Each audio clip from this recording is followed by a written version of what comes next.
Praise lord. అందరికీ good morning. Okay, first ఒక announcement or request ఏంటంటే, సండే స్కూల్ అబోవ్ ఏజ్ ఉన్న పిల్లలు, మీ పిల్లలు ఎవరున్నా వాళ్ళని, అంటే ఈరోజు సందేశం వాళ్ళకి మనకి అందరికీ కూడాను, సో వాళ్ళకి మీకు కూడా ఎంతో ప్రయోజనకరంగా ఉంటుంది. అందరూ ఇక్కడ ఉండేటట్టుగా మీ తల్లిదండ్రులు ఎన్ష్యూర్ చేసుకోమని కోరుకుంటున్నాం. లైక్ రోని, తిను, అలా ప్రియదర్శిని సిస్టర్ వాళ్ళ పిల్లలు example. Okay, praise the lord. So ఈరోజు నేను మీతో షేర్ చేసుకోవాలనుకున్న అంశం ఏంటంటే, చాలా స్టార్టింగ్తోనే మీకు అర్థమైపోద్ది. చాలా సింపుల్ విషయం, కానీ అది బేసిక్. ప్రతి మన యొక్క ఆధ్యాత్మిక జీవితానికి ఇది బేసిక్ కనుక ఇది మనం మాట్లాడు కూడా చాలా రోజులైంది. బట్ దేవుడు ఈరోజు ప్రత్యేక విధంగా మాట్లాడుతున్నాడని నమ్ముతున్నాను, ఎందుకంటే ఇది నాకు ఎంతో సహాయంగా ఉండింది. It is not one day experience, ఇది ఒక్కరోజు అనుభవం కాదు. ఈ సత్యం తెలిసినప్పటి నుంచి కూడా అది అనుకరణలో పెట్టినప్పుడు అది నన్ను ఎంతగానో ప్రభావితంగా మార్చింది. దీంట్లో ఉన్న కొన్ని విషయాలను ఆల్రెడీ ఫ్రైడే ఫాస్టింగ్ ప్రేయర్కి వచ్చిన వాళ్ళతో మనం కొన్ని విషయాలు షేర్ చేసుకున్నాం. బట్ ఇదేంటంటే లేటెస్ట్ అప్డేటెడ్, ఇంకొంచెం రివైజ్ చేయబడింది టెక్స్ట్ బుక్. సో మీకు కూడా బోర్ అనిపించదు. రెండోది ఏంటంటే, చాలామంది ఫ్రైడే ప్రేయర్స్కి రావట్లేదు, మెయిన్ అది. సో అందుకోసం ఎన్నో సంగతులు ఉన్నాయి బైబిల్లో ధ్యానించడానికి, నా మనసులో కూడా ఉన్నాయి. కానీ నా హృదయం ఎందుకో దీని విషయమే ఎక్కువ భారం కలిగి ఉంది ఈరోజు. అంటే ఎంతోమంది ఆ రోజుల్లో అటెండ్ అవ్వలేకపోతున్నారు కాబట్టి. సో మనం వాక్య ధ్యానంలోకి మొదలు పెడదాం. కీర్తన 1వ అధ్యాయం 1-3 వచనాలు. అందరూ ఈరోజు బైబిల్ తీయాలని కోరుకుంటున్నాను. స్క్రీన్ పైన డిపెండ్ అవ్వద్దు, స్క్రీన్ ఉంటుంది. బికాజ్ మన ఈరోజు కాన్సన్ట్రేషన్ దేవుని వాక్యం పైన మీరు చదువుతారు. దుష్టుల ఆలోచన చొప్పున నడవక, పాపుల మార్గమున నిలువక, అపహాసకులు కూర్చుండ చోటను కూర్చుండక, యెహోవా ధర్మశాస్త్రమునందు ఆనందించుచు దీవారాత్రము దానిని ధ్యానించువాడు ధన్యుడు. అతడు నీటి కాలువల ఎవరను నాటబడినదై ఆకు వాడక తన కాలమందు ఫలమిచ్చు చెట్టు వలె ఉండును. అతడు చేయనదంతయు సఫలమగును. ఆమేన్. ఈరోజు మన యొక్క, ఇప్పుడు మీకు అర్థమైపోయి ఉంటుంది, మన టాపిక్ అంశం ఏంటంటే బైబిల్ యొక్క ధ్యానించడం, బైబిల్ మెడిటేషన్కి బైబిల్ మెడిటేషన్కి ఈరోజు నా గొంతు కొంచెం సరిలేదు. తేడా ఎవరికైనా తెలుసా? మెడిటేషన్కి బైబిల్ మెడిటేషన్కి, ధ్యానానికి బైబిల్ని ధ్యానించే విధానికి. హెబ్రీ భాషలో అంటే మన కాంటెక్స్ట్, రాసినటువంటి వ్యక్తి ఏ ఉద్దేశంతో ఎలా రాశాడు అది తెలుసుకుంటే ఇంకా మనకి ఎక్కువగా దాని యొక్క అంతరార్థం బయటపడుతుంది. ఏంటంటే బైబిల్ ధ్యానం అంటే వాళ్ళ ఉద్దేశం, అక్కడ వాడబడిన పదం ఏంటంటే హగ అంటే మట్టరింగ్. అంటే వాళ్ళు ధ్యానించేది మైండ్తో ధ్యానించరు, మనలాగా శ్వాస మీదే ధ్యాస అనుకొని మనం సైలెంట్గా ఉండి ధ్యానిస్తాం కదా, అలా కాదు. ఈ ధ్యానం ఏంటంటే నోటితో ధ్యానించేది. అంటే ఉదాహరణకు, నేను నీకు తోడై ఉన్నాను అని ఈరోజు మీరు బైబిల్ చదివారు అనుకోండి, దాన్ని ఎలా ధ్యానిస్తారంటే వాళ్ళు ఆవు నెమరు వేయడం, హగ అనే పదానికి ఆవు నెమరు వేయడం ఉంటుంది కదా, నెమరు వేయడం. అది నెమరు వేయడం అంటే మన మనసులో నెమరు వేయడం అనుకుంటాం. అందుకోసమే మనం ఒకదాంతో మొదలుపెట్టే ఆలోచనలో ఎక్కడికో వెళ్ళిపోతుంది. మీరే ఆలోచించండి, 2 నిమిషాలు మీరు కళ్ళు మూసుకొని ఏదో ఒక్క విషయాన్ని ఆలోచించండి అని చెప్పాను అనుకోండి, ఆ ఒక్క విషయంతో ఎక్కడికి వెళ్ళిపోద్ది అనమాట. ఎగ్జాంపుల్, మీ అబ్బాయి గురించి ఆలోచించడం మొదలు పెడితే వాడి స్టడీస్, వాడి వివాహం, ఇలా పిల్లలు ఇలా వెళ్ళిపోతాయి, మనకి తెలియదు. అందుకనే బైబిల్ ఈజ్ వెరీ స్పెసిఫిక్. ఆ ధ్యానం ఎలా ఉండాలంట, నోటితో ధ్యానించాలి. అప్పుడు మీరు ఆలోచించండి 2 నిమిషాలు, దేవుడు నాకు తోడై ఉన్నాడు, నేను భయపడను, దేవుడు నాకు తోడై ఉన్నాడు, నేను భయపడను. Then your mind will be on same point, you will not deviate. అలా చేస్తే ఏమవుతుంది, ఎలా ధ్యానించాలి, దానివల్ల ప్రయోజనాలు ఏంటి, ఈరోజు దాన్నే మనం డీటెయిల్గా తెలుసుకుంటాం. దీన్ని సర్టిఫై చేస్తూ ఒక మాటను చూద్దాం. సామెతల గ్రంథము 22వ అధ్యాయము 17-18 వచనాలు. సామెతల గ్రంథం 22వ అధ్యాయం 17-18 వచనాలు. చెవియొగ్గి జ్ఞానుల ఉపదేశము ఆలకింపుము, నేను కలుగుచేయి తెలివిని పొందుటకై మనసు నిమ్ము. నీ అంతరంగమందు వాటిని నిలుపుకొనుట ఎంతో మంచిది, పోకుండా అవి నీ పెదవుల మీద ఉండనిమ్ము. ఆమేన్. లాస్ట్ మాట, పోకుండా. నన్ను చదవనివ్వండి. పోకుండా, దేవుని యొక్క మాటలు మన నుంచి పోతున్నాయి కదా. ఈరోజు ఏం విన్నామో రేపు గుర్తుండదు, లేదా రేపు మార్నింగ్ ఏం చదివామో ఈవినింగ్ పడుకునే సమయానికి గుర్తుండట్లా, పోతున్నాయి. పోకుండా అవి నీ పెదవుల మీద ఉండనిమ్ము. ఎక్కడ ఉండాలి? నీ పెదవుల మీద ఉండనివ్వాలి. ఆ మాటలు, ఎన్నో మాటలు మనం వింటుంటాం కదా, అది ఎలాగో మన పెదవుల మీద ఎలా ఉండనియగలం? ఇవన్నీ కూడా హౌ టు ప్రాక్టీస్, ఎలా దీన్ని అభ్యసించాలి ఈ మెడిటేషన్ని అనేది ఈరోజు మనం డీటెయిల్గా తెలుసుకుంటాం. ఏదో ఒక థియరీ చెప్పడానికి నిజంగా నేను ఇక్కడ లేను. ఇప్పటి వరకు నాకు అనుభవం అయింది ఏంటంటే, నేను ఎక్కువ నాకు కాన్సన్ట్రేషన్ చేస్తుంది ఏంటంటే జీవము, క్రైస్తవ జీవము. క్రైస్తవ జీవం అంటే మానవుడు లోకంలో కూడా జీవిస్తున్నారు కదా, ఆ జీవం కాదు ఇది. యేసుక్రీస్తు యొక్క జీవము మనం కలిగి ఉండం. ఒక మాట ఉంది రోమాపత్రిక 12వ అధ్యాయం, తీయాల్సిన అవసరం లేదు. మెట్టుకు ప్రభువైన యేసుక్రీస్తును ధరించుకొనిన వారమై అని ఉంటుంది. మెట్టుకు ప్రభువైన యేసుక్రీస్తును ధరించుకొనిన వారమై. యేసుక్రీస్తును మనం ఎక్కడ ఉన్నాం? ధరించుకుని ఉన్నాం. ఆ జీవాన్ని మనం కలిగి ఉన్నాం.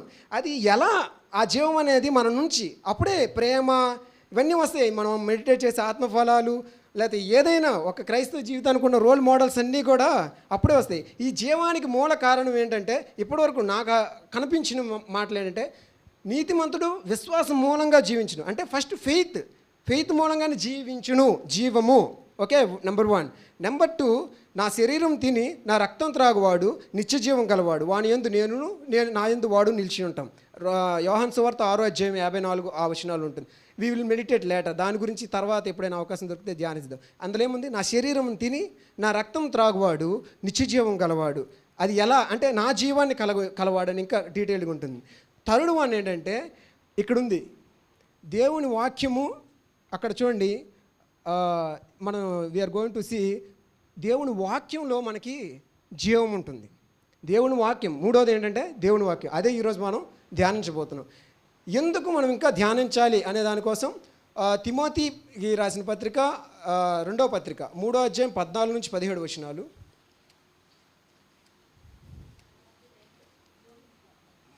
14 నుంచి 17 వచనాలు 3వ అధ్యాయం.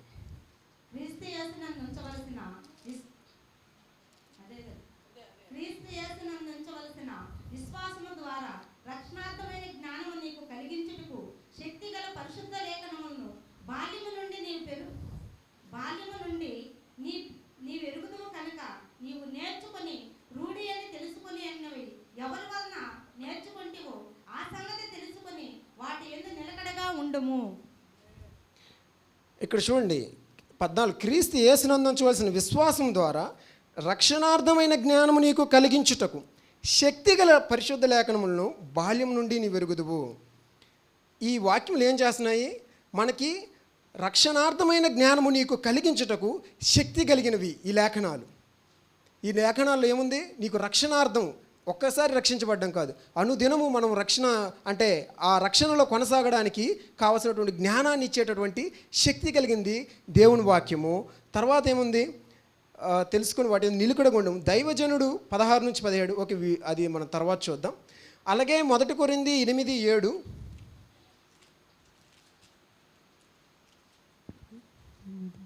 అయితే అందరి యందు ఈ జ్ఞానము లేదు, కొందరి వరకే విగ్రహమును ఆరాధించిన వారు కనుక. సారీ 2 కొరింథీ 8:7.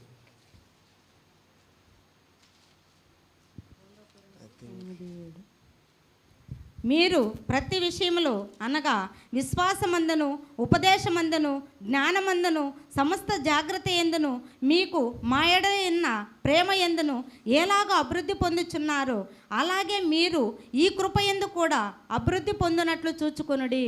ఇక్కడ చూడండి, మీరు ప్రతి విషయంలో దేవుడు ఏమేమి ఎక్స్పెక్ట్ చేస్తున్నాడు అంటే మనం ఎలా ఉండాలని కోరుకున్నాడు? విశ్వాసమందును ఉపదేశమందును జ్ఞానమందును సమస్త జాగ్రత్త యందును మీకు మా ఎడలో ఉన్న ప్రేమ యందును ఎలాగో అభివృద్ధి పొందుచున్నారో. మనము మన వాక్య ధ్యానంలో, మనం వినే ఉపదేశంలో మనం అభివృద్ధి పొందాలి. మీరు ఒకసారి ఆలోచించండి. ఈ జ్ఞానము అంటే బైబిల్ జ్ఞానము, ఒకవైపు బైబిల్ జ్ఞానాన్నే ఎక్కువగా ప్రకటిస్తున్నారు, ఇంకోవైపు బైబిల్ జ్ఞానం అవసరం లేదు, బైబిల్ క్రియలు ఎక్కువ కావాలన్నట్టుగా ప్రకటిస్తున్నారు. బట్ దీన్ని క్లియర్ డిఫరెన్షియేట్ చేద్దాము. ఇక్కడ మనకి 4 పదాలు ఉన్నాయి. యాక్చువల్లీ 4గా మనం డిఫరెన్షియేట్ చేయొచ్చు. నాలెడ్జ్ అంటే తెలివి ఈ లోకంలో సంబంధించిన వాటి గురించిన తెలివి, అంటే చదువుకుంటారు కదా వీళ్ళందరికీ వస్తుంది తెలివి. అలాగే బైబిల్ గురించి కూడా తెలుసుకోవచ్చు, అది కూడా తెలివే. కానీ జ్ఞానం అనేది ఇంకోటి ఉంది, రెండు ఉన్నాయి. ఏంటిది? ఒకటి దెయ్యముల జ్ఞానము, ఇంకొకటి దేవుని యొక్క జ్ఞానము. నీకు బైబిల్ అంతా తెలిసి ఉండొచ్చు, అయినప్పటికీ నువ్వు దెయ్యముల జ్ఞానం కలిగి ఉండొచ్చు. తెలివి అనేది ఇది ఎలా వండాలి, ఇది ఎలా చేయాలి అనేదే చెప్తుంది తెలివి. కానీ అంటే బాగా న్యూక్లియర్ సైన్స్ చదివి ఒక ర్యాకెట్ని తయారు చేయొచ్చు, అట్ ద సేమ్ టైం ఒక అణుబాంబును కూడా తయారు చేయొచ్చు. ఒకటి దైవిక జ్ఞానము, ఇంకొకటి ఏంటి? దెయ్యముల జ్ఞానం. ఈ డిఫరెన్షియేషన్ తెలుసుకొని మనం ఏం చేయాలి? బైబిల్ని అలా చదవాలి. అంటే దేవుడి నుంచి వచ్చే జ్ఞానము ఎలా ఉంటుందంటే మృదువుగా ఉంటుంది, అనుకూలంగా ఉంటుంది, ఓకేనా, లోబడుతుంది, సులువుగా లోబడుతుంది. అదే దెయ్యముల జ్ఞానం అంటే నీకు బైబిల్ అంతా తెలిసి ఉండొచ్చు, కానీ దెయ్యముల జ్ఞానం ఎలా ఉంటుంది అంటే సులువుగా లోబడదు, నీ మనసులో ద్వేషం పెట్టుకునేటట్టు ఉంటుంది. అలాగే ఇతరులపైన కొండెములు చెప్పేవారు గాను, అంటే బైబిల్ అంతా తెలుసుకొని అవతల వ్యక్తిని తీర్పు తీర్చే విధంగాను. It is simple difference. నీకు బైబిలే తెలుసు, knowledge is same, but wisdom is different. కాబట్టి జ్ఞానాన్ని మనం తక్కువ పెట్టకూడదు. అందుకే అటువంటి జ్ఞానం ఏం చేస్తుంది? దెయ్యముల జ్ఞానం ఏం చేస్తుంది అంటే ఉప్పొంగ చేస్తుంది, ప్రేమ క్షేమాభివృద్ధి కలుగజేస్తుంది. ఈ దేవుని జ్ఞానం ఏం చేస్తుందంటే నీలో ప్రేమను పుట్టేస్తుంది. ఈ జ్ఞానం అంతా కలిగి ఉండి ప్రవచనములన్నీ చెప్పగలిగి భాషలన్నీ మాట్లాడగలిగినప్పటికి కూడా ప్రేమ లేని వాడినైతే వ్యర్థుడను, ప్రేమ లేని వాడినైతే నాకు ప్రయోజనం ఏమీ లేదు. మీకు బైబిల్ అంతా తెలిసి ఉన్నప్పటికీ ఈ ఎస్టాబ్లిష్మెంట్ అయిపోయింది. అంటే ఇక్కడ స్టాండర్డ్ అవ్వండి. ఏంటి? నాకు జ్ఞానం అంతా తెలిసి ఉండొచ్చు, బట్ అల్టిమేట్గా మనల్ని నడిపించేది, బ్రతికించేది ఏంటంటే ప్రేమ లేని వాడినైతే నేను వ్యర్థుడను, నాకు ఇదంతా తెలిసి కూడా ప్రయోజనం ఏమీ లేదు. సో బట్ అలాగని దేవుని జ్ఞానం అయితే ఏం చేస్తుందంటే ఆ ప్రేమలో నేను కొనసాగించేటట్టు చేస్తుంది. ఆ జ్ఞానం ఎంతో ముఖ్యమైనది. ఎందుకంటే పౌలు అంటాడు ఒక మాట, ఎఫ్సి రాసిన పత్రిక తీద్దాము, 2వ అధ్యాయము. ఇక్కడ నేను ఒకలా రాసుకుంటూ వెళ్తే అలా వెళ్తుంటే ఫ్లో రావట్లేదు, అందుకోసమే ఎఫ్సి పత్రిక 3వ అధ్యాయం 19వ వచనం. జ్ఞానమును మించిన క్రీస్తు ప్రేమను తెలుసుకొనుటకును తగిన శక్తి గల వారు కావాలనని ప్రార్థించుచున్నాను. చాలమ్మా. దానికి కనెక్టింగ్ యాక్చువల్లీ 18లో ఏముంటుందంటే మీరు దేవుని సంపూర్ణత యందు పూర్ణులగునట్లుగా, ఇంగ్లీష్లో క్లియర్గా ఉంటుందన్నమాట. మీరు జ్ఞానమునకు మించిన క్రీస్తు ప్రేమను తెలుసుకున్న ద్వారా దేవుని సంపూర్ణతలో పూర్ణులగునట్లుగా అని ఉంటుంది ఇంగ్లీష్లో. ఎలా? మనం దేవుని సంపూర్ణతలో పూర్ణులు కావాలి. ఎలా పూర్ణ? అందరూ వచ్చేది చర్చికి అదే కదా, నేను దేవుని యొక్క మార్గాల్లో నడుచుకోవాలి, నేను పర్ఫెక్ట్గా ఉండాలనుకుంటారు కదా. ఎలా వస్తుందంటే జ్ఞానమునకు మించిన క్రీస్తు ప్రేమను తెలుసుకునే ద్వారా. ఎలా తెలుసుకుంటాం క్రీస్తు ప్రేమ? ఇప్పుడు ఒక వ్యక్తిని ప్రేమిస్తున్నాడు అనుకుందాం. ఆ ప్రేమిస్తున్నాడని ఎలా తెలుస్తుంది? పాతకాలంకి వెళ్దాం, 20 సంవత్సరాల క్రితం ఒక పత్రిక రాస్తాడు కదా, లవ్ లెటర్. ఇప్పుడైతే SMS, చాటింగ్, ఏదైనా ఒకటే. First he has to convey the message. అతను మెసేజ్ని పంపించాలి. దేవుడు మరి మనకి రాసిన ప్రేమ లేక బైబిల్. ఆ బైబిల్ని నువ్వు చదువుకోవడం ద్వారా, ఆ బైబిల్ని ధ్యానించడం ద్వారా దేవుడు నన్ను ఎంతగా ప్రేమిస్తున్నాడు. ఆ ప్రేమ మనకు తెలిసింది ఒక యాంగిలే, సిలువుపై నా కొరకు మరణించాడు, ఎస్, బట్ అందులో ఎంతో మాధుర్యం ఉంది. మీరు ఒక్కొక్క మాటలు మనం ధ్యానించినప్పుడు అది మనకి పర్సనలైజ్ అయిపోద్ది, వ్యక్తిగతం అయిపోద్ది. అప్పుడు మనల్ని దేవుడు ఇంకెక్కువగా ప్రేమిస్తుంది. ఆహా, ఇంతగా నన్ను ప్రేమించాడా అనేది మనకు అర్థమవుతుంది. చిన్న మాట, ఒక మాట చెప్తా చూడండి. ఇదిగో నేనును దేవుడు నాకు ఇచ్చిన పిల్లలు అని ఒక మాట ఉంటుంది. ఆ ఒక్క మాటని ఆలోచించండి. యేసుప్రభు వారు చెప్తున్నారు, నువ్వెవరో నేనెవరో, ఎంతో ఘోరమైన పాపులం ఇదంతా. కానీ యేసుప్రభు వారు ఏమంటున్నారంటే, ఇదిగో నేను మహోన్నతుడైనటువంటి దేవుడు నాకు ఇచ్చినటువంటి దొంగలు పాపులల్లా నా పిల్లలు. ఇప్పుడు ఏమైంది? నన్ను పిల్లడగా చూస్తున్నాడు. నన్ను ఇంత గొప్ప వ్యక్తి నన్ను పిల్లలుగా చేసుకున్నాడు. అది కూడా ఎవరిచ్చారంటే అతను సంపాదించుకోలే, దేవుడే నన్ను ఇచ్చాడంటే నన్ను దేవుడి దృష్టిలో ఎంత ప్రివిలేజ్గా చూసుకుంటున్నాడు దేవుడు నన్ను. నేను ఎంత అమూల్యమైన. యేసుప్రభు అంటే గొప్పవాడు కదండి. ఎవరైనా గొప్పవాడికి ఒక చిత్తు పేపర్ని ఇస్తాడా? మీ ఇంటికి కలెక్టర్ వచ్చారనుకోండి, టీ ఇస్తారా, లేకపోతే మంచి ఏదైనా కాస్ట్లీ కూల్ డ్రింకో లేకపోతే ఇంకేదైనా ఇస్తారా? విలువైన దాన్ని కదా ఇస్తారు. యేసుప్రభుకి దేవుడు ఇచ్చాడంటే మనల్ని ఎంత విలువగా ఆయన చూస్తున్నాడు. ఆ దృక్పథంతో చూసినప్పుడు మనం విలువైన వారమని ఎరిగి ఆ విలువ ప్రకారం మనం నడుచుకోవాల్సి ఉంటుంది. ఆ ప్రేమతో ఇది ఎలా తెలుస్తుంది మనకి? వెన్ వీ రీడ్ ఓన్లీనో, మనం చదివినప్పుడే కదా. దేవుడిని గురించి ఒక ఉపదేశం ద్వారానో లేకపోతే మనం చదువుకోవడం ద్వారా మనకి ఏంటి అవుతుంది? తెలుసుకుంటాం దేవుడు నన్ను ఎంత ప్రేమిస్తున్నాడు. అలా జ్ఞానంకు మించిన క్రీస్తు ప్రేమను తెలుసుకుంట ద్వారా ఆయన సంపూర్ణతలోకి మనం పూర్ణులవుతాం. పెర్ఫెక్షన్ అనేది జరుగుతుంది. మరి ఆ పెర్ఫెక్షన్ కోసం ట్రై చేస్తూ బైబిల్ని ధ్యానించకుండా, లేకపోతే బైబిల్ని ఏదో ఒక ఆచారపరంగా మనం చదువుకుంటూ వెళ్తే ఏమవుతుంది, అది మన యొక్క మన జీవితంలో అది కార్యసిద్ధి కలుగు చేయకుండా పోతుందన్నమాట. ఓకే, ఇప్పుడు ఈ బైబిల్ని ఎలా ధ్యానించాలి, మనం ఇప్పుడు మీకు బైబిల్ని ఎలా మనం ధ్యానించుకోవాలి అనే దాని గురించి మనం ఆలోచిస్తే, ఇప్పుడు చెప్పే కదా నోటి మాటలతో ఎలా ధ్యానించాలని. బైబిల్ ఎంతో స్పష్టంగా చెప్తుందండి. నీ యొక్క ధర్మశాస్త్రము నీ కన్నుల ఎదుటి నుండి పోనీయక అవి ఎప్పుడూ నీకు నాసిక పట్టవాలి ఇలా పెట్టుకోమని, ద్వారబంధములపైన రాయమని, నీ కళ్ళెదురుగా ఉండాలని, నీ కంఠ భూషణంగా ధరించుకోమని, ఇలా చాలా రెఫరెన్సెస్లో బైబిల్ ఏం చెప్తుంది, హెచ్చరిస్తుంది. దాని అర్థం ఏంటంటే బైబిల్ని, వాక్యాన్ని మనకి ఈజీగా అవైలబుల్గా ఉండేటట్టుగా మనం పెట్టుకోవాలి. ఎలా పెట్టుకోగలం? మనలో ఆఫీస్కి వెళ్ళే వాళ్ళు ఉంటారు, అలాగే ఇంటి దగ్గరే ఫుల్గా బిజీ పని చేసుకుంటూ ఉండే వాళ్ళు ఉంటారు, ఇలా ఉంటారు కదా. ప్రాక్టికల్గా ఎలా చేయాలంటే మనకి ప్రామిస్ కార్డ్ అని ఇస్తారు కదా, ప్రామిస్ కార్డ్ అంత స్లిప్లో లాగా మనము ఏం చేయాలంటే వాక్యాన్ని మనకు ఆ రోజు ఉదయాన్నే మనం చదివినప్పుడు వాక్యం మనకి ఏదైతే హృదయానికి హత్తుకుందో దాన్ని రాసుకొని పాకెట్లో పెట్టుకుంటే మనకి ఇలా సింపుల్ ఇలా ఇందులో రాసుకున్న వాటిని మనం బస్సులో వెళ్ళేటప్పుడు యాక్చువల్లీ మనకు టైం లేదనుకుంటాం, కానీ ఎన్నో దగ్గర టైం దొరుకుద్ది. బస్సులో వెళ్ళేటప్పుడు చదువుకోవచ్చు, భోజనంకి వెళ్ళే ముందు, లేకపోతే టీ తాగే సమయంలో, ఎన్నో సమయం మీటింగ్లో కూడాను. అంటే ఎప్పుడైనా మన పాయింట్ కాదనుకోండి, గ్యాప్లో వస్తే చదువుకోవచ్చు. చదవడమే కాదు, దాన్ని కంఠస్థ పెట్టడం వల్ల, అంటే ఏదైనా ముఖ్యమైన మాటని ఏమవుతుందంటే దాని జీవం మనలోకి ప్రసరింపజేస్తుంది. దేవుని వాక్యంలో ఏముంది, జీవం ఉంది, అది మనం చూస్తాం. సో ఆ జీవం ప్రసరించడం ద్వారా మనం ఏంటంటే ఆ సమయానికి కావాల్సిన హెల్ప్ దొరుకుద్ది. కొన్నిసార్లు మీకు ఎవరో వ్యక్తి కోప్పడి ఉండొచ్చు, అప్పుడు మీకు కోప్పడాలని అనిపిస్తుంది, కానీ ఆ రోజు మీరు అప్పటికే వాక్యాన్ని కంఠస్థ పెట్టుకొని లేకపోతే ధ్యానించడం ద్వారా ఏముంటుందంటే నువ్వు కోపపడకు, ఇలా మనం ఆల్రెడీ చదివినప్పుడు అది మీకు ప్రాక్టికల్గా మీకు హెల్ప్ అవుతుంది. ఎలా హెల్ప్ అవుతుంది అనేది మనం చూద్దాం. ఇది మెడిటేషన్ ఎగ్జాంపుల్. ఎలా అంటే మనకి మెడిటేషన్ రాదు, ఇలా చేయడం కష్టం అనుకోవద్దండి. మీరు ఉదాహరణకి మీ పిల్లోడు స్కూల్ ఫీజు కట్టాలనుకోండి, డబ్బులు లేవు, ఏం చేస్తారు ఎవరైనా? రేపు డబ్బులు కట్టాలి, ఫీజుకి డబ్బులు లేవు, ఏం చేయాలబ్బా? శిల్పా సిస్టర్ని అడిగితే ఇస్తుందా? అమ్మో ఏమనుకుంటుందో, చందు బ్రదర్ని అడిగితే ఏమనుకుంటాడో, ఏంటబ్బా ఏం చేయాలి? నిద్ర పట్టట్లేదు. అప్పుడంతా మీరు ఏం చేస్తున్నారు? సేమ్ ఇది కూడా అంతే. దేవుడు నేను నాకు సహాయం చేస్తానన్నాడు, ఖచ్చితంగా ఈ విషయంలో సహాయం చేస్తాడు. అతని వ్యక్తి ఎంతవాడైనప్పటికీ పర్లేదు, దేవుడు నాకు తోడై ఉన్నాడు, నేను నీ కోట అన్నాడు, నాకు కేడమన్నాడు, నేను నిన్ను విడువను అన్నాడు, ఎడబాయను అన్నాడు. సో దేవుడు ఖచ్చితంగా కాపాడుతాడు నన్ను. సేమ్ వే ఇది ఓన్లీ ఒక థియరీ చెప్పట్లేదు మీకు, ప్రాక్టికల్. ఇదేంటి మరి ప్రాక్టికల్గా ఇలా చేస్తే ఇది శరీర సంబంధంగా ఆత్మ సంబంధమైనట్టు లేదా అనుకుంటారు. బట్ దేవుడు వాక్యం క్లియర్ ఏంటంటే మరి హీఈస్ రిఫరింగ్. సామెతల్లో మీరు చూడండి ఈ మాటలు ఉంటాయి, ఏముంటుంది? మీ కళ్ళకు కట్టుకోండి, మీ చేతులకి పెట్టుకోండి. కొన్ని రిఫరెన్సెస్ చూపిస్తాను. అతను ప్రాక్టికల్గానే ఉన్నాడు. నీవు పోకుండా నీ పెదవుల మీద ఉండనిమ్ము. ప్రోవెబ్స్ సామెతలు 6వ అధ్యాయం 21, 22, 7వ అధ్యాయం 1, 3. వాటిని ఎల్లప్పుడూ నీ హృదయమందు ధరించుకొనుము, నీ మెడ చుట్టూ వాటిని కట్టుకొనుము.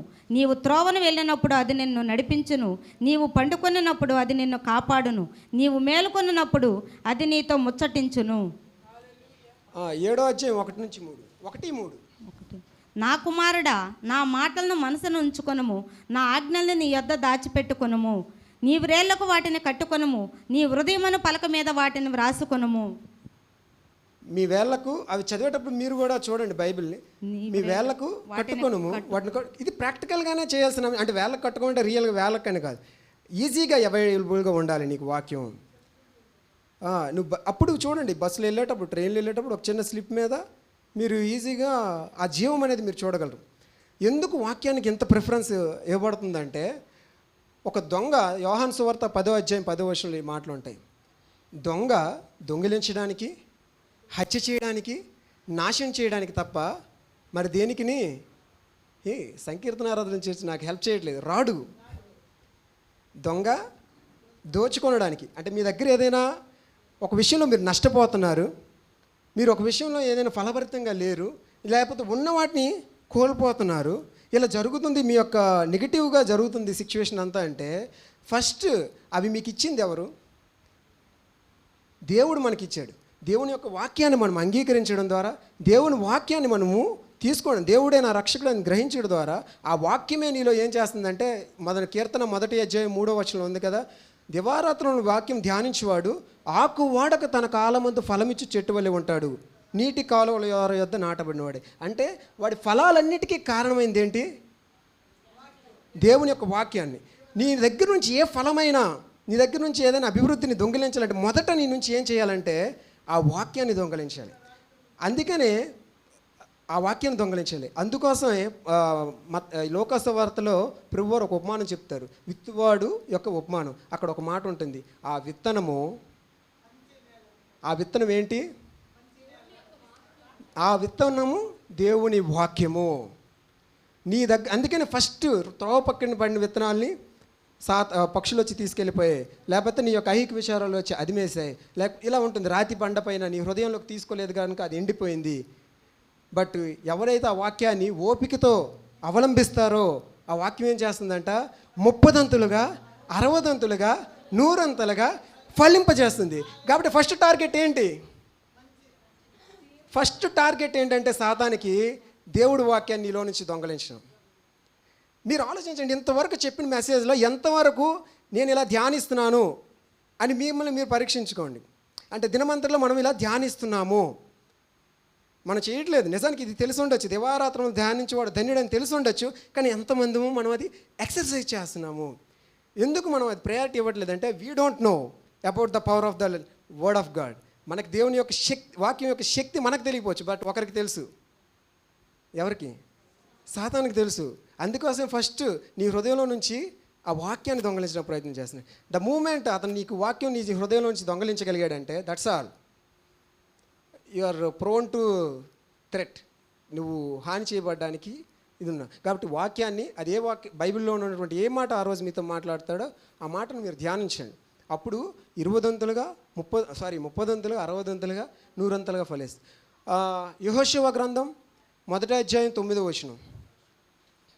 యెహోషువ గ్రంథం 1:8. ఈ ధర్మశాస్త్ర గ్రంథమును నీవు బోధింపక తప్పిపోకూడదు, దానిలో వ్రాయబడిన వాటన్నిటి ప్రకారము చేయుటకు నీవు జాగ్రత్త పడినట్లు దీవారాత్రము దానిని ధ్యానించిన ఎడల నీ మార్గమును వర్ధిల్ల చేసుకొని చక్కగా ప్రవర్తించదువు. అక్కడ ఒక మాట ఉంది ఏంటండి, ఒక్క నిమిషం. 1:8. ఈ ధర్మశాస్త్ర గ్రంథమును నువ్వు దివారాత్రము దాన్ని ధ్యానించిన ఎడల నీ మార్గమును వర్ధిల్ల చేసుకొని చక్కగా ప్రవర్తించదువు. అక్కడ ఒకసారి ఫ్లాష్ బ్యాక్ వెళ్దాం. యెహోషువ ఉన్న స్టేట్ ఏంటి, అతనున్న పరిస్థితి ఏంటి? అతను ఏం చేస్తున్నాడంటే భయపడుతున్నాడు. మోషే చనిపోయి ఉన్నాడు. తను ఎదురుగా కనానీయుల్ని, అలాగే అమోరీయుల్ని, ఇంకా అమాలేకీయుల్ని ఎంతోమందిని కూడా ఓడించాలి, కనాను దేశాన్ని పంచిపెట్టాలి. ఇది అతనుకున్న టార్గెట్. ఈ విషయమై మోషే నా పక్కన లేడు, ఇంతమంది లక్షల జనాభా నేను నడిపించాలి.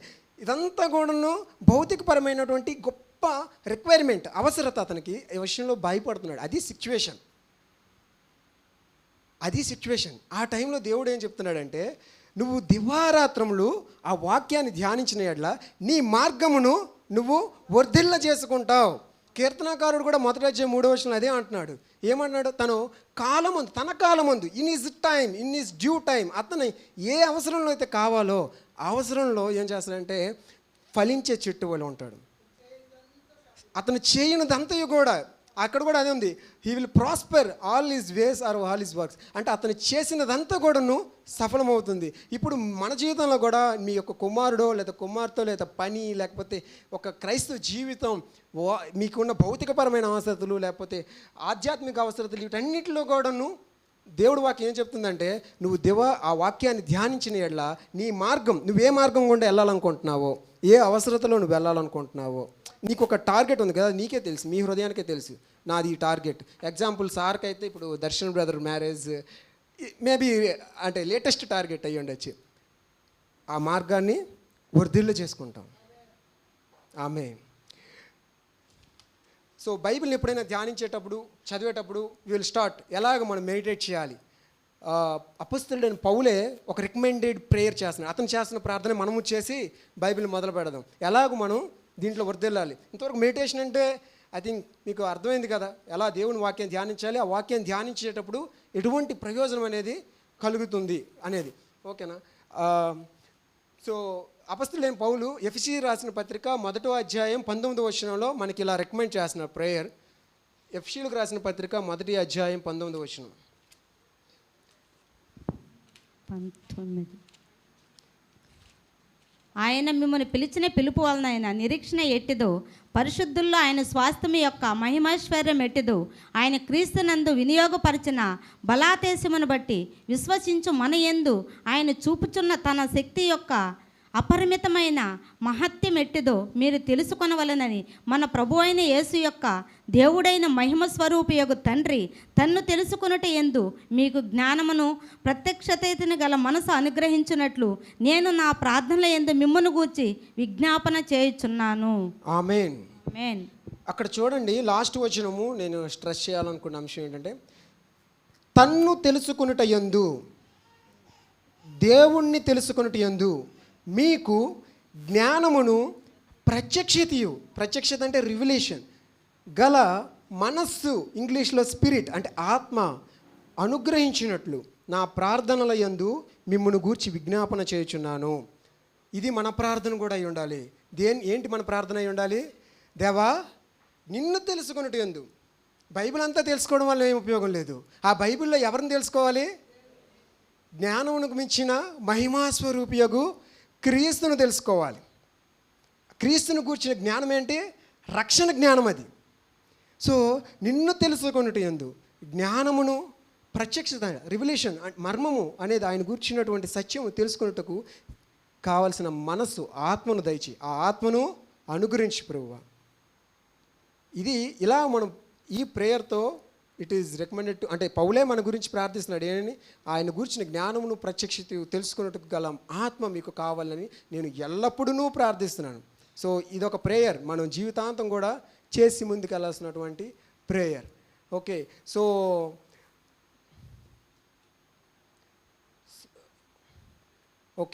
సో సామెతల గ్రంథం 2వ అధ్యాయం 1 నుంచి 5 వచనాలు. ఇప్పుడు ఆ వాక్యం అనేది ఎలా మనకు ఉపయోగపడుతుంది? 2వ అధ్యాయం 1 నుంచి 5 వచనాలు నేను చదువుతా. నా కుమారుడా, నీవు నా మాటలను అంగీకరించి నా ఆజ్ఞలు నీ యొద్ద దాచుకుని ఎడ్ల, జ్ఞానమునకు నీ చెవియొగ్గి హృదయపూర్వకంగా వివేచనను అభ్యసించిన ఎడ్ల, తెలివికై మొరపెట్టిన ఎడ్ల, వివేచనకై మనవి చేసిన ఎడ్ల, వెండిని వెతికినట్లు దాన్ని వెతికిన ఎడ్ల, దాచబడిన ధనమును వెతికినట్లు దాన్ని వెతికిన ఎడ్ల, యెహోవా యందు భయభక్తులు కలిగి ఉండుట ఎట్టిదో నీవు గ్రహించదవు. 2వ వచనము ఏముందంటే, జ్ఞానమునకు నీ చెవియొగ్గి హృదయపూర్వకంగా వివేచనను అభ్యసించిన ఎడ్ల అని ఉంది కదా. అక్కడ ఏముంటుందంటే, వివేచన అంటే అండర్స్టాండింగ్, అభ్యసించిన ఎడ్ల అని కాదు, నీ చెవి యొగ్గిన ఎడ్ల అక్కడ కూడా ఉంటుంది. అంటే నువ్వు సీరియస్గా సింప్లిఫై చేసి చెప్పాలంటే, దేవుని వాక్యాన్ని వెండిని వెతికినట్లు. ఎంతమంది అంటే ఎలా వెతకాలి? పోయినటువంటి వెండి ఎలా వెతుకుతాం, బంగారం ఎలా వెతుకుతాం, అలా సీరియస్గా ఆసక్తిగా వెతికిన ఎడ్ల దేవుని యందు భయభక్తులు అంటే ఏంటో తెలుసుకుంటాం. దేవుని యందు భయం అంటే నువ్వు ఒక తప్పు చేస్తున్నప్పుడు లేదా ఒక చెడు చేస్తున్నప్పుడు నీకు భయము లేదు లేదా భక్తి లేదు అంటే దేవుడిని ఆరాధించేటప్పుడు భక్తితో ఆరాధించలేకపోతున్నాం.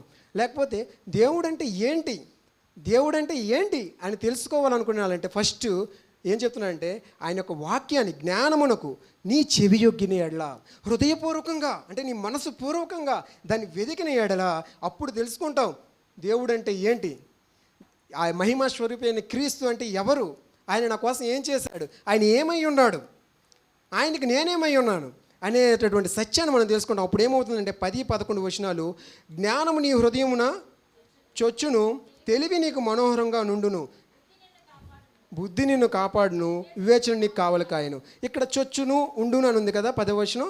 మామూలుగా ఏమో యాక్చువల్ లిటరల్ ట్రాన్స్లేషన్ ఏముంటుందంటే, జ్ఞానం నీ హృదయమున చొచ్చెను గనుక, అంటే నువ్వు వెతికావు దేవుడిని, వాక్యాన్ని బాగా అభ్యసిస్తున్నావు, ధ్యానిస్తున్నావు, అప్పుడు ఏమవుతుంది, జ్ఞానము నీ హృదయంలో చొచ్చింది, ఓకే, లోనికి ప్రవేశించింది. అప్పుడు తెలివి నీకు మనోహరంగా ఉంది. నీకు ఆసక్తిగా లేకపోతే నువ్వు అది చేయలేవుగా. నువ్వు దేవుడిని అంతగా వాక్యాన్ని నువ్వు వెంబడిస్తున్నావు కాబట్టి, అది తెలివి నీకు మనోహరంగా ఉంది కాబట్టి, తెలివి నీకు మనోహరంగా ఉంది కాబట్టి బుద్ధి నిన్ను కాపాడును, వివేచన నీకు కావాలి. కానీ నువ్వు కాపాడుకోవాల్సిన అవసరం లేదు. టెన్షన్ పడద్దు, టెన్షన్ పడాల్సిన అవసరం లేదు. దేవుడు వాక్యాన్ని నువ్వు వెంబడిస్తున్నావు కనుక నీకు యొక్క దేవుని యొక్క జ్ఞానము నిన్నేం చేస్తుందంటే, బుద్ధి నిన్ను కాపాడును. ఆయన యొక్క వివేచన, అండర్స్టాండింగ్, నువ్వు ఇది కరెక్టా అది కరెక్టా అని వివేచించగలుగుతావు. అండర్స్టాండింగ్, ఆ తెలివి నీకు వస్తుంది కనుక అది నిన్నేం చేస్తుంది, కావలి కాయను. 10 మంది దగ్గరికి పోతే 10 సలహాలు వస్తాయి. సలహాలు తీసుకోవడం మంచిది, బట్ నీకంటూ నువ్వు వాక్యాన్ని ధ్యానించేటప్పుడు ఏం జరుగుతుందంటే, ఆ వివేచన నిన్ను రైట్ డెసిషన్, సరైనటువంటి నిర్ణయం తీసుకోవడానికి నీకు కావలి కాస్తుంది, ప్రొటెక్షన్ ఇస్తుంది. ఓకేనండి. ఈ దేవుని వాక్యం ఎప్పుడు కూడా వృధాగా పోదండి. దేవుని వాక్యం వృధాగా పోదు. మీరు వాక్యాన్ని కొంచెముగా విత్తువాడు పూరించండి, కొంచెముగా కోస్తాడు. సమృద్ధిగా విత్తేవాడు సమృద్ధిగా కోస్తాడు. అక్కడ నెంబర్ 1 వేసి కింద ఒక మాట ఉంది, దీవెనలతో కోస్తాడు. చదవండి, కావాలంటే చదవండి. 2 కొరింథియన్స్ 9వ అధ్యాయం 10వ వచనం. ఐ థింక్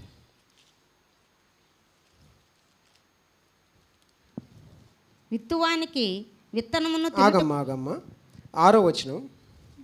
కొంచెముగా విత్తువాడు కొంచెముగా పంట కోయను, సమృద్ధిగా విత్తువాడు సమృద్ధిగా పంట కోయను ఆ సమృద్ధిగా అని ఉంది కదా, అక్కడ నెంబర్ 1 వేసాడు కదా, 3 వేసి కింద ఏముంది, దీవెనలతో కోయను.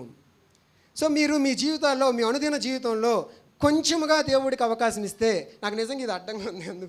సో కొంచెంగా మీరు దేవునికి అవకాశం ఇస్తే, దేవుని వాక్యాన్ని విత్తనం అని అక్కడ కూడా ఉంది. కొంచెంగా విత్తువాడు అంటే ఏంటి, విత్తనం అంటే ఇంతకుముందు మనం స్టాండర్డ్ ఏంటి, దేవుని యొక్క వాక్యము. ఆ వాక్యాన్ని కొంచెంగా విత్తుకుంటావా, నీ కోత ఎంత అవుద్ది, కొంచెంగా ఉంటుంది.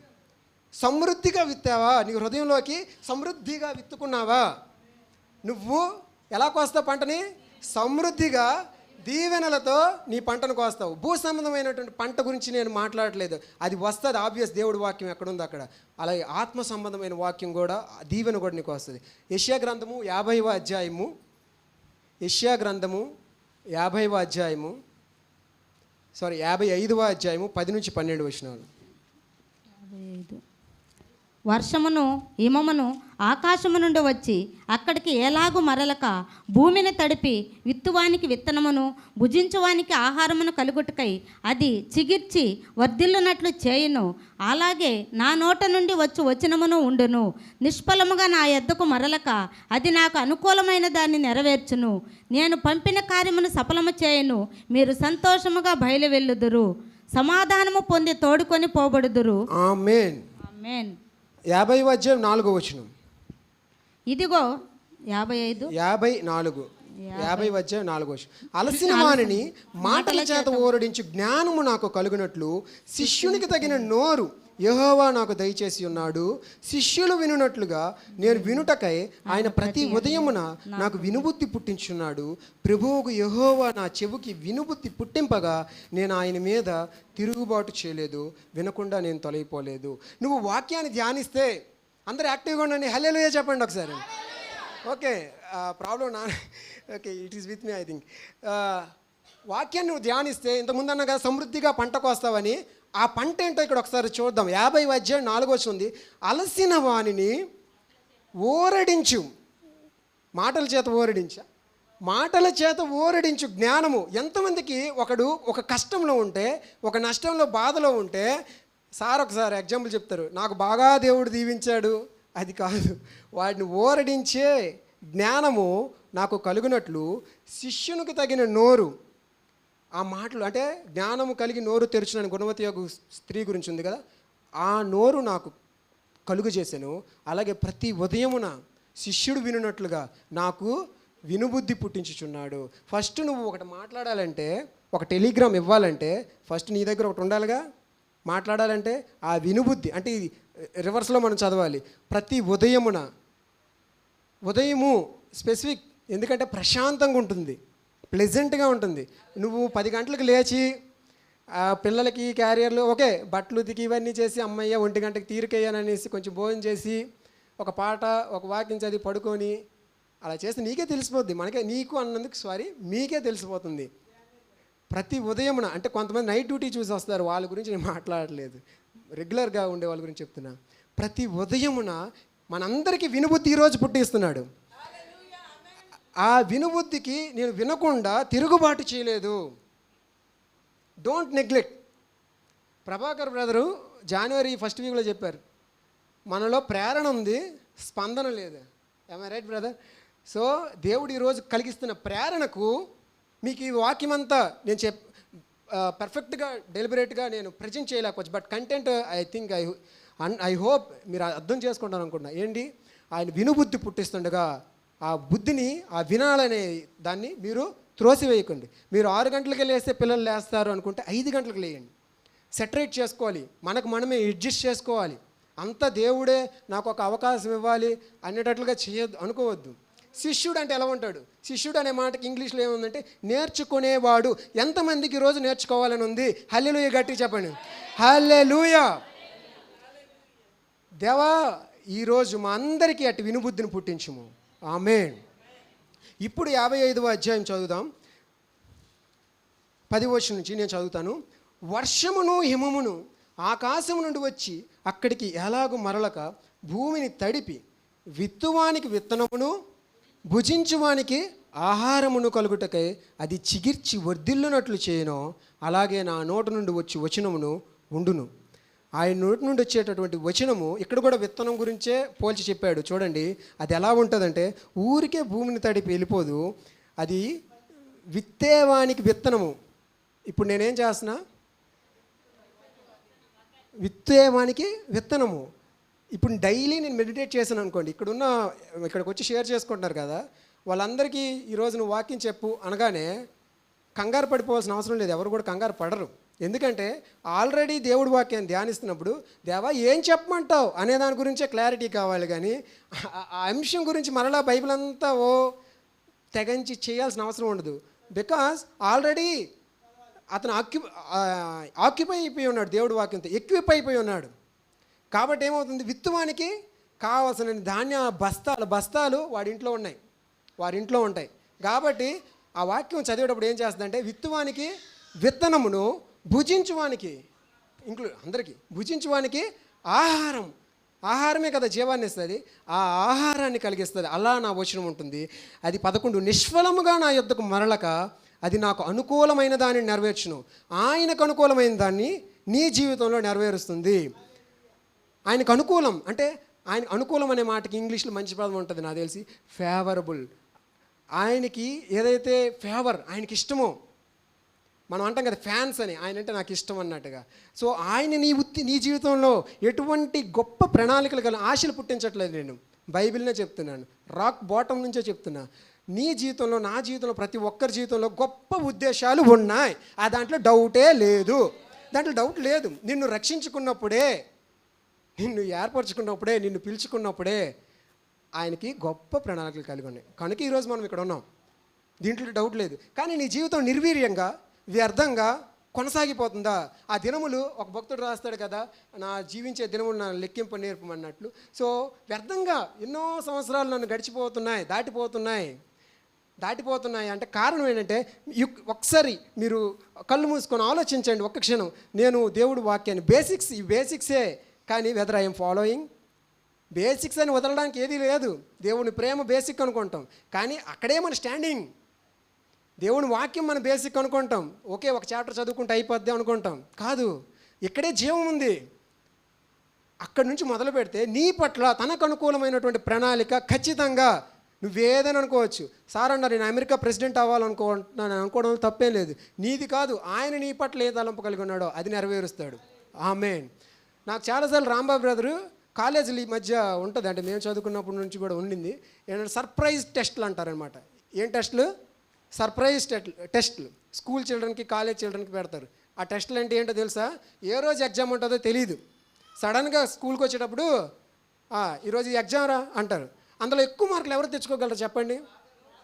రోజు చదివేవాడు వెంటనే రాస్తాడు ఆ క్వశ్చన్ పేపర్ని. ఎప్పుడు చదవనోడు క్లాస్ సబ్జెక్ట్ మర్చిపోయినోడు ఏమవుద్ది, రాయలేడు. బ్రదరు అంటే ఇది నేను దేనికోసం చెప్తున్నానంటే ఎంకరేజ్మెంట్ కోసం. అంటే ఇది నా జీవితంలో అది కొనసాగుతుంది, జరుగుతుందని కాబట్టి సడన్గా ఇక్కడికి కేఆర్పి గేట్ దాటిన తర్వాత ఫోన్ వస్తుంది, ఈరోజు మీరు వాక్యం చెప్పాల్సి వస్తుంది. నో టెన్షన్, ఆల్రెడీ దేవుడు ఈజ్ ఆల్రెడీ ఎక్విప్డ్ మీ, నో ప్రాబ్లం. ఆ రోజుకి ఏం వాక్యం కావాలో ఆ రోజు మీకు ఆల్రెడీ ఫ్రెష్గా మీకు ముందే మీ హృదయంలో పెడతాడు. Thank you brother. నాకు అది ఇంకా ఈజీగా ఉంది, ఎందుకంటే ఏ ప్రిపరేషన్ లేదు, ఏమీ లేదు, ఆత్మ ప్రవాహంలో కొట్టుకుపోతుంది. ఇలా పేపర్ పెడితే కొంచెం డైవర్ట్ అవుతున్నా, అంటే గైడ్ లైన్లో వెళ్తున్నా లేదా అని చూసుకోవాల్సి వస్తుంది మాటికి. ఓకే, 3వ అధ్యాయం సామెతల గ్రంథం 3వ అధ్యాయం 1-2 వచనాలు. నా కుమారుడా, నా ఉపదేశమును మరువకము, నా ఆజ్ఞలను హృదయపూర్వకముగా గైకొనము. అవి దీర్ఘాయువును సుఖజీవముతో గడుచు సంవత్సరములను శాంతిని నీకు కలుగు చేయను. చాలమ్మ. ఎంతమందికి లాంగ్ లైఫ్ కావాలి? నాకు వద్దయ్య 60 ఏళ్ళకి నేను ప్రభు దగ్గరికి వెళ్ళిపోతే బాగునుకుంటారు కదా, మామూలుగా 60 ఏళ్ళని కాదు, సమ్ ఎగ్జాంపుల్ ఎక్కువ కాలం బతికి ఎందుకు ఈ భూమి మీద భారం, వ్యాధులు, బాధలు అనుకుంటాం. కానీ దేవుడి యొక్క దీర్ఘాయువు అంటే అది కాదు. లాంగ్ లైఫ్ అంటే నీకు బాగా షుగర్లు వచ్చి, బీపీలు వచ్చి, మోకాలు నొప్పులు, ఆ జబ్బులు ఈ జబ్బులు వచ్చి నువ్వు జీవితకాలం బతుకునేది ఆశీర్వాదమా? తృప్తిగా బ్రతుకుతావు. అక్కడుంది లాజిక్. అంటే అవి లేకుండా నువ్వు బ్రతకాలి. అంటే దీర్ఘాయువుతో, శాంతముతో నీకు ఎవడైనా జీవించాలనుకుంటున్నాడా? అక్కడ ఒక మాట మళ్ళీ చదువుతాం. అవి దీర్ఘాయువును సుఖజీవముతో గడుచు, కష్టజీవనం వల్ల సుఖజీవంతో గడిచే సంవత్సరములను శాంతిని నీకు కలుగజేయను. ఎప్పుడు? నా కుమారుడా, నా ఉపదేశమును మరువకము, నా ఆజ్ఞలను హృదయపూర్వకంగా గైకొనము. ఫస్ట్ గైకొనాలంటే ఈరోజు ఏం చదివామో గుర్తుండకపోయా. నా ఉపదేశమును మరువకము. అప్పుడు నీకేం చేస్తాయి? కూతురులతో పెళ్ళైపోయి కోడలతో ఇళ్ళతో ఇబ్బందులు పడుతున్న వాళ్ళారా, ముసలారా, వృద్ధులారా, పెద్దలారా, సుఖజీవంతో గడుచు సంవత్సరాలు కోరుకుంటున్నారా? ఆయన వాక్యాన్ని నిజంగా ఏజ్ అయ్యే కొద్దీ కొన్నిసార్లు ఆ నెగ్లిజెన్సీ వస్తుందేమో. ఎలాగూ ఎంతవరకు చర్చికి వెళ్ళాను, అంత బాగానే ఉన్నాను కదా, నాకు అంత వాక్యం తెలుసయ్యా, నేను ఇంట్లో ఉండి ప్రార్థన చేసుకుంటాం అని కొంతమంది అదొక ఇది వెళ్తుంది. అంటే కావాలని రాలేకపోతున్నారేమో అని నాకు అనిపిస్తుంది. కానీ బైబిల్ ఏం చెప్తుంది? ఆ దినము సమీపించుకొలది మరీ ఎక్కువగా కలుసుకోవాలని ఉంది. అలాగే వాక్యాన్ని వృద్ధుడైనప్పుడు నీకు నిర్లక్ష్యం వస్తుందేమో, కానీ తీతుకు, తిమోతికి పత్రికల్లో మీరు ముసలమ్మ ముచ్చట్లు పెట్టుకోవద్దని ఎంతమంది ఇప్పుడు స్మార్ట్ ఫోన్ వచ్చి చిన్నపిల్లలు చెడిపోతున్నారని ఒకవైపు స్ప్రెడ్ చేస్తున్నారు. కానీ నాకు తెలిసి వృద్ధులు కూడా మంచం పైన వాళ్ళకి కావాల్సినంత టైం ఉంటుంది, వేరే పని ఉండదు. 2 పిల్లలు ఉద్యోగాలకు వెళ్ళిపోతున్నారు, మొబైలు, మంచం, న్యూస్. సో మనలో లేరా అంటే ఓకే, కానీ మీరు ఆలోచించండి, మీకు అందుకోసమేమో ట్రబుల్స్ లాగే ఉంటున్నాయి. కాబట్టి మనం ఏమంటున్నాడు? నా ఉపదేశం మరువకము, నా ఆజ్ఞలను హృదయపూర్వకంగా గైకొనుము, అప్పుడు నీకు దీర్ఘాయువును సుఖజీవంతో గడిచే సంవత్సరంలో నీకు దయచేస్తుంది. ఆ 3వ అధ్యాయంలోనే 21-23 వచనాలు. నా కుమారుడా, లెస్సైన జ్ఞానమును వివేచనను భద్రము చేసుకొనుము. వాటిని నీ కన్నుల ఎదుట నుండి తొలగిపోనీయకుము. అవి నీకు జీవముగాను నీ మెడకు అలంకారమునుగా ఉండును. అప్పుడు నీ మార్గమున నీవు సురక్షితముగా నడిచెదవు, నీ పాదము ఎప్పుడునూ తొట్టిల్లదు. చదవమ్మా, 26 వరకు చదవండి. పండుకొనున్నప్పుడు నీవు భయపడవు, నీవు పరుండి సుఖముగా నిద్రించదవు. ఆకస్మికముగా భయము కలిగినప్పుడు, దుర్మార్గులకు నాశనము వచ్చినప్పుడు నీవు భయపడవద్దు. యెహోవా నీకు ఆధారమగును, నీ కాలు చిక్కుబడకుండానట్లు ఆయన నిన్ను కాపాడును. మేలు చేయటి నీ చేతనైనప్పుడు దాన్ని పొందదగిన వారికి చేయకుండా వెనుక తీయకము. ఆమేన్. 21 నుంచి లెస్సైన జ్ఞానము వివేచన భద్రం చేసుకొనుము, అవి నీకు 22 నేను చదువుకోండి. అలాగే వాటిని నీ కన్నుల ఎదుటి నుండి తొలగిపోనీయకము. అవి నీకు జీవముగాను నీ మెడకు లేడీస్ అలంకారముగాను ఉండును. అప్పుడు నీ మార్గమును నీవు సురక్షితంగా నడిచెదవు, నీ పాదం ఎప్పుడు తొట్టిల్లదు. పండుకొన్నప్పుడు నువ్వు భయపడవు, నీవు పరుండి సుఖంగా నిద్రించదవు. ఆకస్మికంగా భయం కలిగినప్పుడు, దుర్మార్గులకు నాశనం వచ్చినప్పుడు నువ్వు భయపడవద్దు. యెహోవా నీకు ఆధారమగును, నీ కాలు చిక్కుబడకున్నట్లు ఆయన నిన్ను కాపాడును. ఈ వాక్యాన్ని నువ్వు భద్రం చేసుకుంటే ఎంతో అలంకరణ కోసం చాలా ఆశలు కంటాం, అన్నీ చేస్తాం కదండి. చందు బ్రదర్ మెసేజ్ గుర్తెచ్చుకోండి. సో అలంకరణ, కానీ దేవుడిచ్చే అలంకరణ అది తప్పలేదు, నేను చెప్పేది వేరే. ఆ వాక్యాన్ని నువ్వు ధ్యానించుకునేటప్పుడు, ఆ వాక్యాన్ని నీ హృదయంలో పెట్టుకునేటప్పుడు, నీ మైండ్లో దాన్ని ధ్యానిస్తునేటప్పుడు ఏమవుతుందంటే అది నీకు మెడకు అలంకారము, ప్రీషియస్ జ్యువెల్, విలువైనటువంటి ప్రశస్తమైనటువంటి అలంకారంగా దేవుడి వాక్యాన్ని చూడండి. ఈరోజు నేను ధ్యానిస్తుంటే నాకు ఆ వాక్యము, ఈరోజు నేను కొత్త నెక్లెస్ ధరించుకున్నాను అనేటటువంటి దృక్పథంతో చూడండి వాక్యాన్ని. అప్పుడు ఏం చేస్తుంది, నువ్వు అందరూ భయపడుతున్నప్పుడు నువ్వు భయపడనక్కర్లేదు. యెహోవా నిన్ను కాపాడుతాడు, నువ్వు సుఖంగా నిద్రిస్తావు, చక్కగా పడుకుంటావు. ఇవన్నీ సరిగ్గా నిద్ర పట్టిన వాళ్ళు ఎంతోమంది ఉన్నాం కదా. సో ఇవ్వండి. తర్వాత సామెతల గ్రంథం 4వ అధ్యాయం 4 నుంచి 6 వచనాలు. ఆయన నాకు బోధించుచు నాతో ఇట్లనెను, నీ హృదయమును పట్టుదలతో నా మాటలను పట్టుకొన నిమ్ము, నా ఆజ్ఞలను గైకొనిన ఎడల నీవు బ్రతుకుదువు. జ్ఞానము సంపాదించుకొనుము, బుద్ధి సంపాదించుకొనుము, నా నోటి మాటలను మరువకము, వాటి నుండి తొలగిపోకము. 6వ వచనం చదివారా? 6. జ్ఞానమును విడువక ఉండిన ఎడల అది నిన్ను కాపాడును, దాన్ని ప్రేమించిన ఎడల అది నిన్ను రక్షించును. ఓకే, ఇవన్నీ మాటలు ఒకటే దాన్ని స్ట్రెస్ ఇస్తున్నాయి. 4వ వచనం, నీ హృదయము పట్టుదలతో నా మాటలను పట్టుకొననిమ్ము. చూడండి, నేను ఇప్పుడు ఏం చేస్తున్నా, 2వ అధ్యాయంలో మొదలుపెట్టా, అక్కడ అదే ప్రస్తావించబడి, అంటే అనేక విషయాలు మిగతా కూడా ప్రస్తావించబడ్డాయి.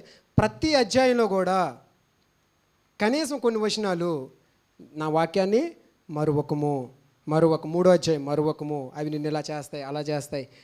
4వ అధ్యాయం 13, ఉపదేశమును విడిచిపెట్టక దాన్ని గట్టిగా పట్టుకొనుము, అది నీకు జీవము గనుక దాన్ని పొందియుండుము. This is the first verse actually. నేను ఐ షుడ్ స్టార్ట్ ఇక్కడ మొదలు పెట్టాలి. ఉపదేశమును విడిచిపెట్టక దాన్ని గట్టిగా పట్టుకొనుము, అది ఏంటది? అది జీవము గనుక దాన్ని పొందియుండుము. జీవం ఎక్కడుంది? క్రైస్తవ జీవితానికి జీవము ముందు చెప్పుకున్నాం కదా, విశ్వాసము, అలాగే ప్రభు యొక్క బల్ల, థర్డ్ ఏంటి? దేవుని యొక్క వాక్యము, అది నీకు జీవము. నీ యొక్క క్రైస్తవ జీవితానికి మూలము దేవుని యొక్క వాక్యము. ఆ వాక్యాన్ని నీవు అందుకే ఏం చేయమంటున్నాడు, ఉపదేశం విడిచిపెట్టక దాన్ని గట్టిగా పట్టుకొని ఉండుము. మీరు వాక్యాలు ఎంతోమంది వినాలనుకుంటారు కదా, అవి మళ్ళీ మర్చిపోతుంటాయి, ఇలా జరుగుద్ది. కానీ మనంతటి మనము వాక్యాన్ని ధ్యానించడం మొదలు పెడితే దేవుడు మనలో నుంచే ఒక జీవపోటును పుట్టేస్తాడు. అంటే నీవే ఇంకొకరికి ఆశీర్వాదకరంగా ఉంటావు. వాక్యంతో వాళ్ళని సర్వ్ చేస్తావు, మినిస్టర్ చేస్తావు. నిజంగా అంటే ఇన్ని వాక్యాలు రెఫరెన్స్లు నాకు తెలియవు, ప్రతి ఫ్రైడే ఇస్తున్న మెసేజెస్ కానీ ఆ దేవుని యొక్క వాక్యం మనం ధ్యానిస్తున్నప్పుడు ఏమవుతుందంటే మనం ఎదుటివారికి పరిచర్య, సేవ అనేది వాళ్ళకి అవసరతలో ఉన్న వాళ్ళకి హెల్ప్ చేయొచ్చు. అది ఎందుకంటే అది నీకు జీవము. ఇక్కడే కాదు, నీ యొక్క వ్యక్తిగత జీవితంలో అది నీకేమవుతుంది, జీవం కలుగజేస్తుంది. నీ ప్రేమించే విషయంలో, క్షమించే విషయంలో.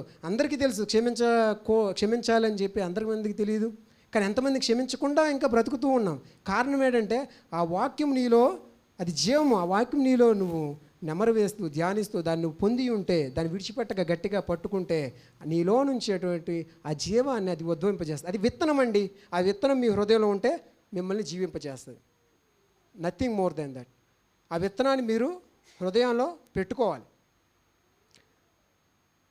అదే 4వ అధ్యాయంలోనే 20 నుంచి 24, నా కుమారుడా, నా మాటలను ఆలకింపుము, నా వాక్యములకు నీ చెవియొగ్గుము, నీ కన్నుల ఎదుట నుండి వాటిని తొలగిపోనీయకము, నీ హృదయమందు వాటిని భద్రము చేసుకొనుము.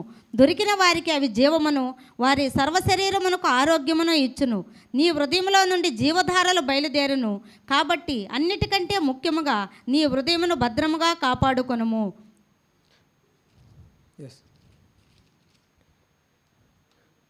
నా కుమారుడా, నా మాటలను ఆలకింపుము, నా వాక్యము నీ చెవియొగ్గుము, నీ కన్నుల ఎదురు నుండి వాటిని తొలగిపోనీకము, నీ హృదయం ముందు వాటిని భద్రం చేసుకును.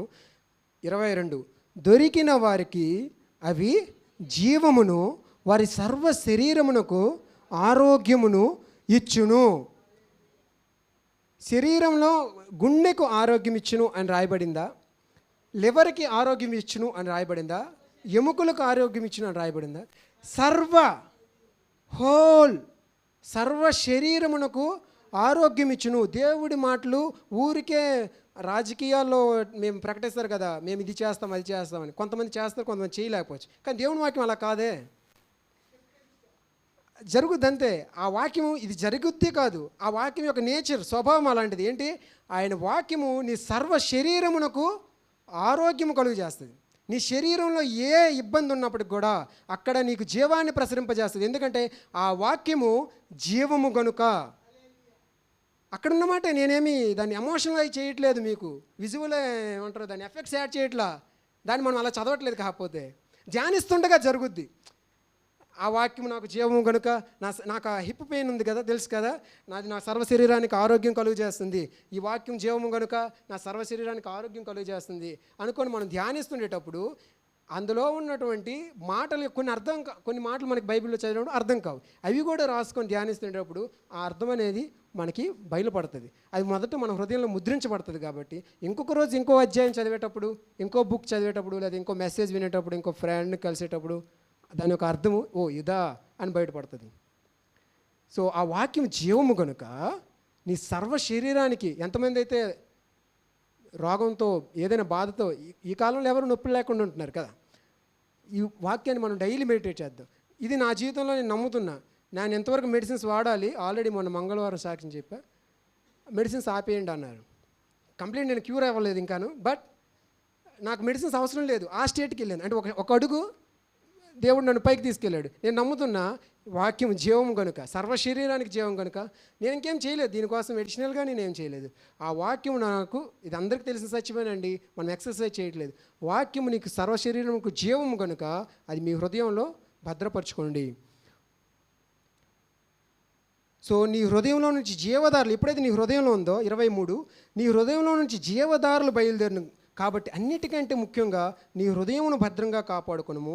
మూర్ఖపు మాటలు నోటికి రానీయకము, పెదవుల నుండి కుట్లమైన మాటలు రానీయకము, నీ కన్నులు ఇటు అటు చూడక సరిగాను ఇలా కాపాడుకో. అంటే నువ్వు వాక్యాన్ని పొందావు, మార్నింగ్ బైబిల్ స్టడీ చేసుకున్నావు, 1 అవర్ ఎంతసేపు చదివావు, బాగా ధ్యానించావు. ఈ మాటలు కొన్ని ఎక్కడ భద్రపరుచుకుంటాం మనం?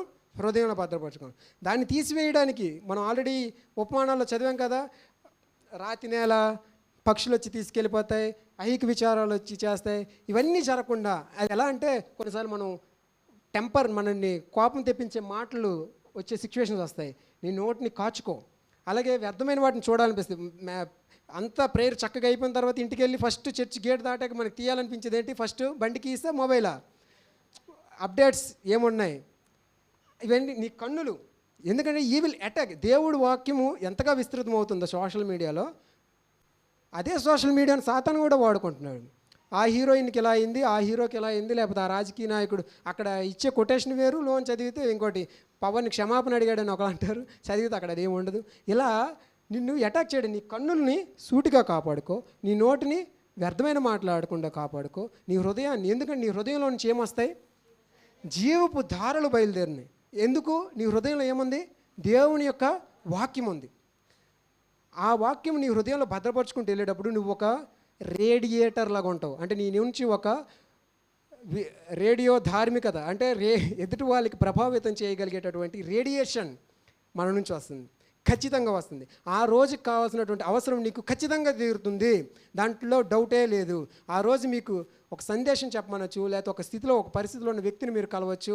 అన్నిటికంటే ముఖ్యంగా మీకు నడిపింపు వస్తుంది, మీకు జ్ఞానం ఇస్తాడు. ఇది ఆటోమేటిక్గా కలిగేవి ఏంటంటే, మీరు దేవుని వాక్యం ధ్యానిస్తే ఆ వాక్యమే నిన్ను ఆ రోజు డైరెక్ట్గా ఇలాగే కోపపడకూడదు అంటే ఆ రోజు కోపపడే సిచ్యువేషన్లే వస్తాయి అనుకోవద్దు.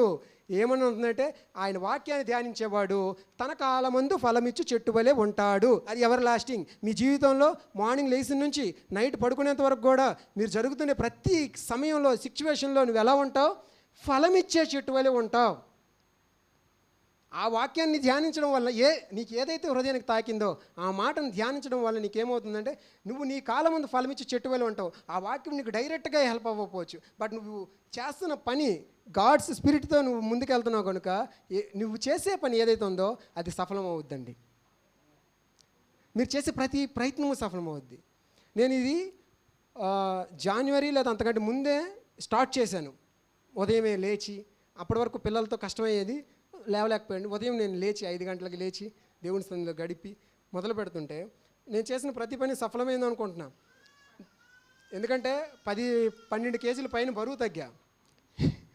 అంటే నేను ఒక డైట్ ఫాలో అయ్యా, లేదా కనీసం ఒక అరగంట సేపు నడుద్దాం అనుకున్నా, సఫలమైంది. ఎంతోమందికి అది వర్కౌట్ అవ్వకపోవచ్చు కదా, అంటే దాన్ని ప్రాక్టీస్ చేయలేకపోవచ్చు కదా. చాలామందికి ఆ డైట్ రిఫర్ చేస్తే అది ఫాలో అవ్వలేకపోతున్నాం అంటున్నారు. బట్ నా విషయంలో అది వర్కౌట్ అయింది. అలాగే వాక్యాన్ని ధ్యానించి నా హెల్త్, దేవుడు వాక్యాన్ని ధ్యానిస్తున్నాం కదా, నాకు ఇప్పుడు మందులు అవసరం లేదన్నారు. ఎందుకు నేను అంటే నా గురించి ఇది చేసి ఇప్పుడు 6 నెలలు అవుతుంది. జనవరి అంటే ఇప్పుడు జూన్ కదా, 6 months ఇలా అవుతుంది. కాబట్టి I have seen some results. అందుకోసం మీకు సజెస్ట్ చేయగలుగుతున్నాం. ఎవరితో తీసుకొచ్చి చెప్పలేం కదా. అందుకోసం నేనేమంటున్నా, ఇది నాకు వర్కౌట్ అయింది. ఆయన చేయనిదంతా కూడా సఫలమైంది. నీ మార్గాల్లో నువ్వు ఏం చేసుకుంటావు, వర్ధిల్ల చేసుకుంటావు. దేవుడి వాక్యానికి అట్టి శక్తి ఉంది. ఎంతగా దేవుడు మాట్లాడతాడు అంటే, ఈరోజు ఎన్నో డేట్ అండి, 23.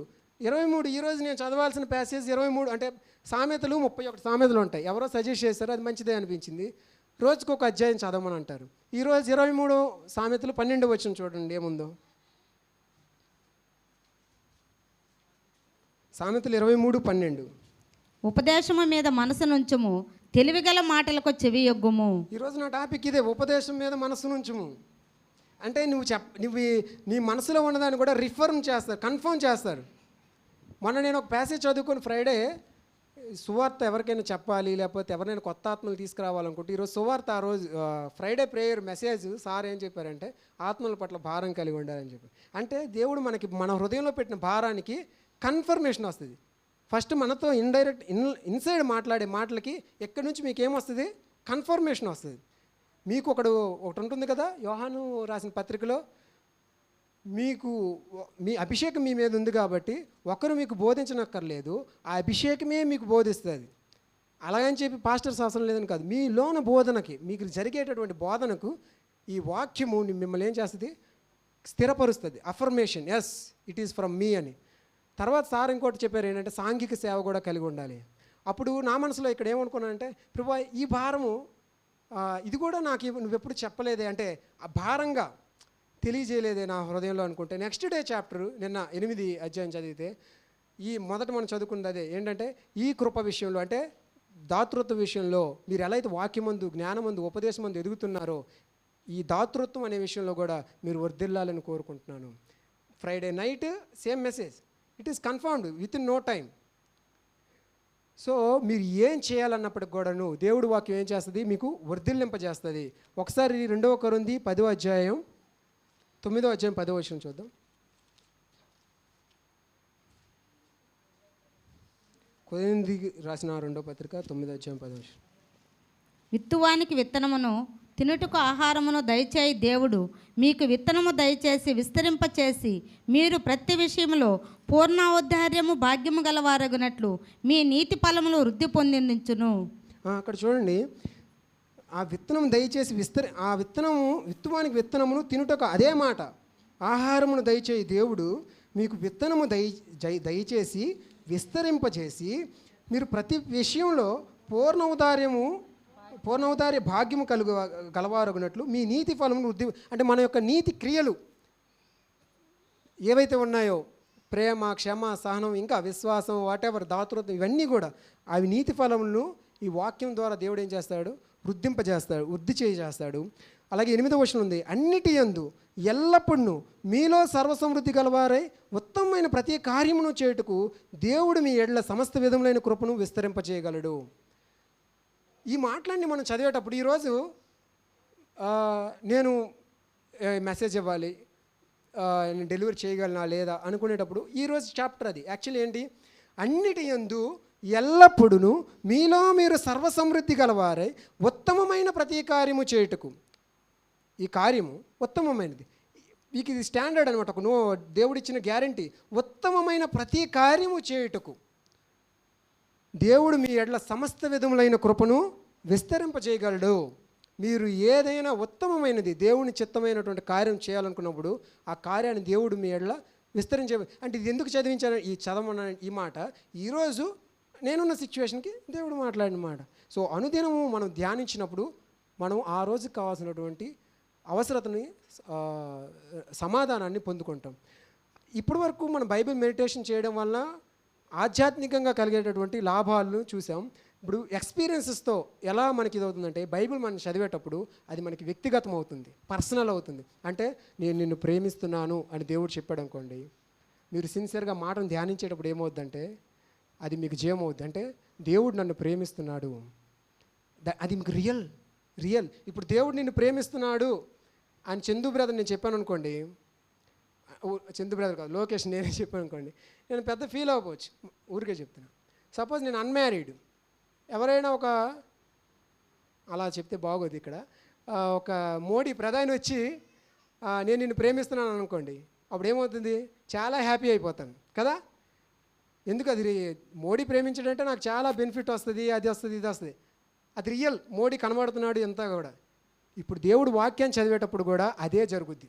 నేను నిన్ను ప్రేమిస్తున్నాను అనేటప్పుడు దేవుడు, సర్వశక్తిగల దేవుడు నన్ను ప్రేమిస్తున్నాడు, నేను నీకు తోడున్నాను అన్నప్పుడు మీరు ధైర్యంగా నాకు తోడుంటాడా లేడా అని భయపడుతూ మీరు వెళ్ళాల్సిన మార్గంలో వెళ్ళరండి.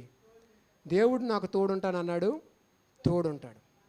అది మీకు పర్సనలైజ్ అంటారు, అంటే అది వ్యక్తిగతం అయిపోతుంది. మీకు ఒక వ్యక్తి పక్క నుండి మాట్లాడినట్లుగా, మీతో నుంచి మాట్లాడినట్లుగా, మీలో నుంచి మాట్లాడినట్లుగా ఒక బలమైనటువంటి, నేను ఎక్స్ప్లెయిన్ చేయలేకపోవచ్చు, ఒక శక్తి లేకపోతే ఆయనే మీతో ఉన్నది మీరు అనుభవిస్తారు దేవుడు వాక్యాన్ని ధ్యానించినప్పుడు. ఎందుకంటే ఆయన వాక్యమై ఉన్నాడు కాబట్టి, ఆయనే వాక్యమై ఉన్నాడు.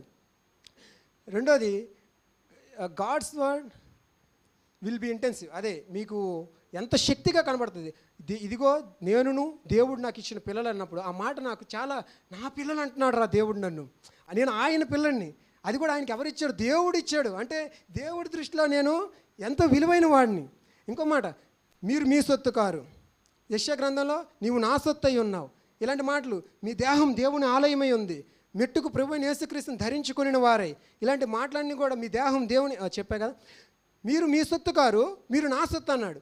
అప్పుడు ఫస్ట్ మాట నేను అనుకున్నప్పుడు, ప్రభువా నేను పడే ఈ బాధ, ఈ నొప్పి, నేను దాని పర్సనల్ అంటే వ్యక్తిగతంగా తీసుకుని ఈ భారాన్ని నేను మోయను. ఎందుకంటే నేను నా సొత్తు కాదు, ఇది ఎప్పుడు తగ్గుద్దని నేను ఆలోచించాల్సిన లేదు, ఇది ఎంత ఎలా అవుద్దని నేను ఆలోచించాల్సిన అవసరం లేదు. ఎందుకంటే నేను నా సొత్తు కాదు, నేను నీ సొత్తు. నీకు తెలుసు నన్ను ఎంత బాగా టేక్ కేర్ చేయాలో. ఇది నేను నీ యొక్క సొత్తు కాబట్టి నువ్వు నీ టైంలో నువ్వు చేస్తావు. ఇప్పుడు ఆయన సొత్తు కదా. సో ఆయన సొత్తు, ఎవరైనా మీ కారు, మీ ఇల్లు బాగుండాలని కోరుకుంటారా, చెడిపోవాలని కోరుకుంటారా? ఒకవేళ ఏదైనా ప్రాబ్లం ఉందనుకోండి, త్వరగా రెక్టిఫై చేసుకోవాలనుకుంటారా, లేకపోతే ఒక 10 సంవత్సరాలు అలాగే సఫర్ అవుదాం అనుకుంటారా? కాబట్టి ఆయన వెయిట్ చేస్తున్నాడంటే ఈ హ్యాస్ హిజ్ ఓన్ టైం. నేను నా సొత్తు కాదు, దేవా నీ సొత్తు. అలాగా మనం ఏమవుతుందంటే ఇంటెన్సిఫై అవుతుంది ఆ వాక్యం అనేది మనకి. అంటే జూమ్ ఒక భూతద్దంలో చూసినట్టుగా పెద్ద పెద్దగా కనబడతాయి అన్నమాట అక్షరాలు. అలాగే అనుదినము నిన్ను నడిపిస్తాడు. ఏ పనికైతే వెళ్తున్నారో ఆ పనికి అక్కడికి వెళ్ళేటప్పుడు ఒక అవసరత మీకు వస్తుంది, దేవుడు ఆత్మ మీకు నడిపిస్తాడు, ఆ వాక్యం మీ హృదయంలో ముందే పెడతాడు. అలాగే ఎప్పుడు కూడా మీరు సిద్ధంగా ఉంటారు. ఇప్పుడు ఇంతకుముందు చదివాం కదా, మీరు అన్నీ చేయడానికి మిమ్మల్ని అది సిద్ధపరుస్తుంది. అలాగే తిమోతికి రాసిన 2వ పత్రికలో 3వ అధ్యాయం 16-17 వచనాల్లో ఉంది. ఆల్రెడీ 3వ అధ్యాయం 16 నుంచి 17 వచనాలు. దైవజనుడు సన్మధుడై ప్రతి సత్కార్యమునకు పూర్ణముగా సిద్ధపడి ఉండినట్లు దైవావేశం వలన కలిగిన ప్రతి లేఖనము ఉపదేశించుటకును, ఖండించుటకును, తప్పుదిద్దుటకును, నీతి యందు శిక్ష చేయుటకును ప్రయోజనకరమై ఉన్నది. ఆమేన్. అక్కడ ఫస్ట్ మాట చదువుతున్నా, దైవజనుడు సన్నద్ధుడై అంటే ప్రిపేర్డ్. బ్రదర్ మెసేజ్ చెప్తారా అంటే నేను ప్రిపేర్ అవ్వలేదు అనే క్వశ్చన్ ఉండదు. ఇంకా సిస్టర్ మెసేజ్ చెప్తారంటే సిస్టర్ మీరు చెప్పండి అనే ల్యాగింగే ఉండదు. ఎందుకంటే యు ఆర్ ఆల్రెడీ ప్రిపేర్డ్. సన్నద్ధుడై ప్రతి లేఖనం, ప్రతి సత్కార్యమును పూర్ణంగా సిద్ధపడి ఉన్నట్లు, ఏ పని అయినప్పటికి కూడా దానికి పూర్ణంగా సిద్ధపడి ఉన్నట్లు దైవావేశం కలిగిన లేఖనం, ప్రతి లేఖనము మిగతాదంతా చేస్తుంది. అంటే ఆ లేఖనానికి ఉంది నిన్ను ఏ కార్యమైనా చేయడానికి, అలాగే ఆ వాక్యాన్ని షేర్ చేసుకోవడానికి. నిన్నెప్పుడు కూడా always you will be having a word to preach or to share or to serve others. ఇతరులకి ఒక పరిచయం చేయడానికి నీ గుండెలో, నీ నోటిలో ఎప్పుడు కూడా ఒక మాట ఉంటుంది. దేవుడి వాక్యాన్ని నువ్వు ధ్యానించినట్లయితే ఇంకో మాట ఎప్పుడు కూడా నువ్వు దేవుడి వాక్యాన్ని, ఇక్కడ దైవావేశము అనే పదం చదివినప్పుడు నాకు ఈ మాట చెప్పాలనిపిస్తుంది. తెలుగులో ఏముంది, దైవావేశము అని ఉంది.